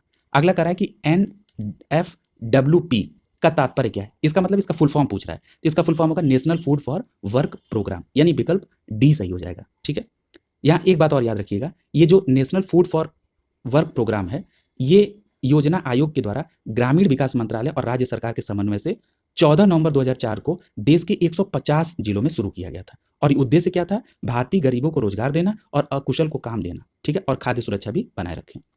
अगला है कि केंद्र सरकार के विभिन्न मंत्रालयों और विभागों के काम की जांच करने के लिए विभाग से संबंधित स्थायी समितियों की स्थापना कब की गई, ताकि संसद के प्रति सरकार की जवाबदेही को और मजबूत किया जा सके। तो आपका सही जवाब होगा 1993 में, यानी यहाँ पर विकल्प बी सही हो जाएगा। अगला देखिए, पूछ रहा है कि भारत की संसद द्वारा हिंदू विवाह अधिनियम कब लागू किया गया। तो आपका सही जवाब होगा 1955 में, यानी विकल्प बी सही हो जाएगा। यहाँ एक बात और याद रखिएगा कि यह अधिनियम हिंदुओं के बीच विवाह के संबंधी कानून को संहिताबद्ध करता है, और करा है जो कानून रूप से हिंदू का मतलब बौद्ध, जैन और सिख समेत। ठीक है, अगला देखिए, पूछ रहा है कि निम्नलिखित में से कौन सा कथन गलत है।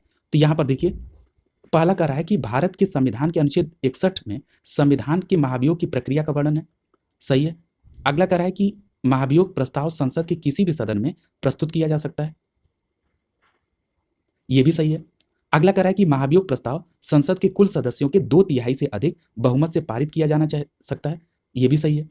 और कह रहा है कि राष्ट्रपति पर राष्ट्रीय सुरक्षा के उल्लंघन के लिए महाभियोग चलाया जा सकता है। ये स्टेटमेंट गलत है। राष्ट्रपति पर जो महाभियोग चलाया जाएगा उसमें क्या है, संविधान के प्रावधानों के उल्लंघन के आधार पर राष्ट्रपति पर महाभियोग चलाया जा सकता है। ठीक है, तो यहां पर क्या विकल्प सही हो जाएगा, डी विकल्प यहां पर सही हो जाएगा। ठीक है, ये स्टेटमेंट गलत है। अगला देखिए, अगला कह रहा है निम्नलिखित में से कैबिनेट स्तर होता है, तो ये जो विपक्ष के नेता होते हैं ये कैबिनेट स्तर के मंत्री होते हैं, यानी यहां पर विकल्प ए सही हो जाएगा। अगला देखिए, पूछ रहा है निम्नलिखित में से किस राज्य में प्रथम महिला मुख्यमंत्री कौन बनी है, तो आपका सही जवाब क्या हो जाएगा, विकल्प सी सही हो जाएगा, श्रीमती सुचेता कृपलानी, जो उत्तर प्रदेश की पहली महिला मुख्यमंत्री बनी थी। ठीक है, और उच्चतम न्यायालय की भारत की प्रथम महिला न्यायाधीश कौन थी, ये थी फातिमा बीवी। ठीक है, यानी जो विकल्प ए में दिया है, और हमारा इस प्रश्न का सही जवाब क्या होगा, सी। ठीक है, और एक बात याद रखिएगा, ये जो विजय लक्ष्मी पंडित हैं ये भारत के प्रथम प्रधानमंत्री जवाहरलाल नेहरू की बहन थी। ठीक है, अगला देखिए, पूछ रहा है कि भ्रष्टाचार निरोधक संशोधन विधेयक 2018 भ्रष्टाचार निरोधक अधिनियम के विभिन्न प्रावधानों का संशोधन करता है, तो किसका करता है, तो 1988 का। ठीक है, यहां पर विकल्प बी सही हो जाएगा आपका। ठीक, अगला देखिए, पूछ रहा है कि निम्नलिखित पर विचार करें, कर मौलिक अधिकार, मौलिक कर्तव्य, राज्य के नीति निर्देशक तत्व, उपयुक्त में से भारत के संविधान का कौन सा भाग 0 से 6 वर्ष के बच्चों के शिक्षा का प्रावधान का प्रतिस्थापना करता है। ठीक है, तो आपने अभी पढ़ा था कि अनुच्छेद कौन सा, अनुच्छेद 45 में क्या कहा गया था कि इसमें 6 वर्ष तक की आयु के बच्चों को, सभी बच्चों को आरंभिक और शिशुत्व देखरेख करना और शिक्षा उपलब्ध कराना, और ये अनुच्छेद 45 किसके अंतर्गत आता है, तो ये आता है राज्य के नीति निर्देशक तत्व, यानी यहां पर आंसर क्या होना चाहिए, बी सही होना चाहिए। ठीक है, बी में क्या दिया गया है, बी में केवल 3 ऑप्शन है। ठीक है, यहां ये कह रहे हैं, आयोग ने भी बी ऑप्शन माना है, आप भी बी मानेंगे यहां पर। अगला देखिए, पूछ रहा है कि मानसिक विक्षिप्त भारतीय दंड संहिता के किस धारा को सन्निहित किया गया है, तो आपका सही जवाब क्या होगा, विकल्प सी, यानी धारा 84 के अंतर्गत मानसिक विक्षिप्त भारतीय दंड संहिता को सन्निहित किया गया, यानी यहां पर विकल्प सी सही हो जाएगा। अगला कहा गया घरेलू हिंसा से महिलाओं की सुरक्षा हेतु अधिनियम कब लागू किया गया, तो आपका सही जवाब क्या होगा, 2006 में। पूछ रहा है लागू कब किया गया, अगर ये पूछता कि घरेलू हिंसा अधिनियम, तो ये वर्ष 2005 में लाया गया, और लागू कब किया गया, 26 अक्टूबर 2006 को। ठीक है, याद रखिएगा यहां पर विकल्प क्या सही हो जाएगा, ए सही हो जाएगा। अगला देखिए, पूछ रहा है केंद्रीय पेट्रोलियम और प्राकृतिक गैस मंत्रालय ने हाल ही में किसको परिभाषित करने में शामिल किया है, कि मतलब पेट्रोलियम और प्राकृतिक गैस नियम 1959 में संशोधन किया है, किसको शामिल करके, तो यहां पर आपका सही जवाब क्या हो जाएगा, सेल और पेट्रोलियम। अब जरा देखिए, कह रहा है केंद्रीय पेट्रोलियम और प्राकृतिक गैस मंत्रालय ने हाल ही में सेल को पेट्रोलियम की परिभाषा में शामिल करने के लिए पेट्रोलियम और प्राकृतिक गैस नियम 1959 में संशोधन किया है, यानी सेल को पेट्रोलियम की परिभाषा में शामिल किया गया, और इसके तहत संशोधन किसमें हुआ, पेट्रोलियम प्राकृतिक गैस नियम 1959 में। ठीक है, यानी यहां पर विकल्प बी सही हो जाएगा। अगला देखिए, पूछ रहा है कि ये सूची है, इसको सुमेलित करना है। कह रहा है कि भारत का संघ, तो भारत का संघ क्या है, राष्ट्रपति से, यानी पहले का बी। ग्राम पंचायत के, तो ग्राम पंचायत का संबंध सरपंच से, यानी डी हो जाएगा दूसरे का। नगर निगम, तो महापौर हो जाएगा, यानी तीसरे का ए के साथ। राज्य का मतलब राज्यपाल से, यानी चौथे का क्या हो जाएगा, सी हो जाएगा। इस प्रकार इस प्रश्न का सही जवाब क्या होगा, विकल्प बी सही हो जाएगा यहाँ। अगला देखिए, पूछ रहा है कि केंद्र सरकार के विकास व्यय में शामिल नहीं है, तो विकास व्यय में क्या शामिल नहीं है, रक्षा व्यय। रक्षा व्यय को विकास व्यय में शामिल नहीं किया जाता है, सी ऑप्शन यहाँ पे सही हो जाएगा। अगला देखिए, कह रहा है कि भारतीय राज्य की कौन से मुख्यमंत्री अपनी विरोधी पार्टी के अध्यक्ष से विवाहित थी, तो आपका सही जवाब क्या होगा, सुचेता कृपलानी, विकल्प बी सही हो जाएगा। याद रखिएगा, सुचेता कृपलानी ऐसी मुख्यमंत्री थी जो अपने विरोधी पार्टी के अध्यक्ष जेबी कृपलानी के साथ विवाहित थी। अगला है परिवार सामाजिक जीवन की पाठशाला है, ये स्टेटमेंट किसका है, ठीक है, तो आपका सही जवाब क्या हो जाएगा, विकल्प ए सही हो जाएगा। अरस्तु ने कहा था कि परिवार क्या है, सामाजिक जीवन की पाठशाला है, विकल्प ए आपका आंसर हो जाएगा। अगला देखिए, पूछ रहा है कि हाथ से मैला उठाने के कार्य को भारत में कब तक प्रतिबंधित किया गया, तो आपका सही जवाब होगा 1993 में, यानी विकल्प डी सही हो जाएगा। एक बात याद रखिएगा, उस समय नरसिम्हा राव की सरकार के दौरान ये संसद में पारित किया गया ये अधिनियम, ठीक है, और सामाजिक आर्थिक जनगणना 2011 के आधार पर पूरे भारत में 1,80,657 परिवार हाथ से मैला उठाने का कार्य करते थे, जिसमें महाराष्ट्र सबसे ऊपर था। अगला है हरियाणा विधानसभा के सर्वसम्मति से आपराधिक कानून हरियाणा संशोधन 2018 विधेयक पारित हुआ, जो कितने साल या उससे कम उम्र की लड़कियों से बलात्कार दोषी पाए गए अभियुक्तों को मौत की सजा का प्रावधान किया गया है? तो आपका सही जवाब क्या हो जाएगा? विकल्प बी। 12 साल या उससे कम उम्र की लड़कियों के साथ अगर कोई दुष्कर्म होता है तो उनके अभियुक्त को मौत का प्रावधान किया गया है। ठीक है, यानी यहाँ पर विकल्प बी सही हो जाएगा। अगला देखिए, पूछ रहा है कि विनाशकारी कीड़े और कीट अधिनियम किस वर्ष से लागू हुए, किस वर्ष लागू हुए? तो आपका सही जवाब क्या हो जाएगा? विकल्प यहाँ पर ए सही हो जाएगा, 1914। ठीक है, ए विकल्प यहाँ पे सही हो जाएगा। अगला है कि द्वितीय प्रशासनिक सुधार आयोग ARC का गठन 31 अगस्त 2005 को किसकी अध्यक्षता में जांच आयोग के तौर पर हुआ? तो आपका सही जवाब क्या हो जाएगा? यहाँ पर विकल्प सी सही हो जाएगा, वीरप्पा मोहली के अध्यक्षता में। ठीक है, यानी यहाँ पर क्या सही हो जाएगा? विकल्प सी। अब यहाँ पर द्वितीय प्रशासनिक सुधार आयोग की बात किया गया। अगर हमसे ये पूछ दिया जाए कि प्रथम प्रशासनिक सुधार आयोग का, तो इसका गठन 5 जनवरी 1966 को हुआ। अगर मैं ये पूछूं कि ये किसकी अध्यक्षता में, तो आप नोट कर लीजिएगा, मोरारजी देसाई की अध्यक्षता में। ठीक है, तो दोनों बातें आपको याद रखनी होगी, पहली और द्वितीय प्रशासनिक सेवा। अगला प्रश्न है, राइटर्स बिल्डिंग्स भारत की किस राज्य सरकार का सचिवालय भवन है? तो आपका सही जवाब होगा पश्चिम बंगाल, यानी विकल्प यहाँ पर सी सही हो जाएगा। अगला देखिए, और एक बात और याद रखिएगा, इस इमारत के वास्तुकार कौन थे? Thomas Elyon. ठीक है, और इसका डिजाइन 1777 में बना था। अगला है कि निम्नलिखित में से क्या नागरिक समाज के रूप में नहीं माना जाता है? तो आपका सही जवाब क्या होगा? विधानमंडल को नागरिक समाज के तौर पर नहीं माना जाता है, यह विकल्प डी सही हो जाएगा। और परिवार, वंश, जाति, गैर सरकारी संगठन, ठीक है, ये नागरिक समाज के तौर पर माने जाते हैं। अगला प्रश्न है कि वन्य जीव संरक्षण अधिनियम 1972 के अनुसार निम्नलिखित में से किस अनुसूची में निरपेक्ष पूर्ण संरक्षण और अपराध के लिए प्रावधान? तो आपका सही जवाब क्या हो जाएगा? यहाँ पर आप देख रहे हैं किसमें? अनुसूची 2 में, पहले में। ठीक है, यानी यहाँ पर क्या होगा? पहला और दूसरा, यानी विकल्प। यहाँ एक बात याद रखिएगा कि भारत में वन्य जीव संरक्षण अधिनियम 9 सितंबर 1972 को लागू हुआ। इसके अनुसार अनुसूची 1 और 2 में के द्वितीय भाग में निरपेक्ष पूर्ण संरक्षण और अपराध के लिए प्रावधान किया गया। ठीक है, इसके तहत क्या किया गया? जीवों के अवैध शिकार को रोकने की का उपाय। ठीक है, इस प्रकार आपका एक ही वीडियो में पूरा संविधान और जो ये आपके में सब्जेक्ट में सिलेबस था, इसको पूरा कंप्लीट करा दिया गया है। ठीक है, भारतीय संविधान और राज्य व्यवस्था। अब अगले पार्ट में किसी अन्य वीडियो के साथ मिलेंगे। शुभकामनाओं के साथ आप सभी का बहुत बहुत धन्यवाद।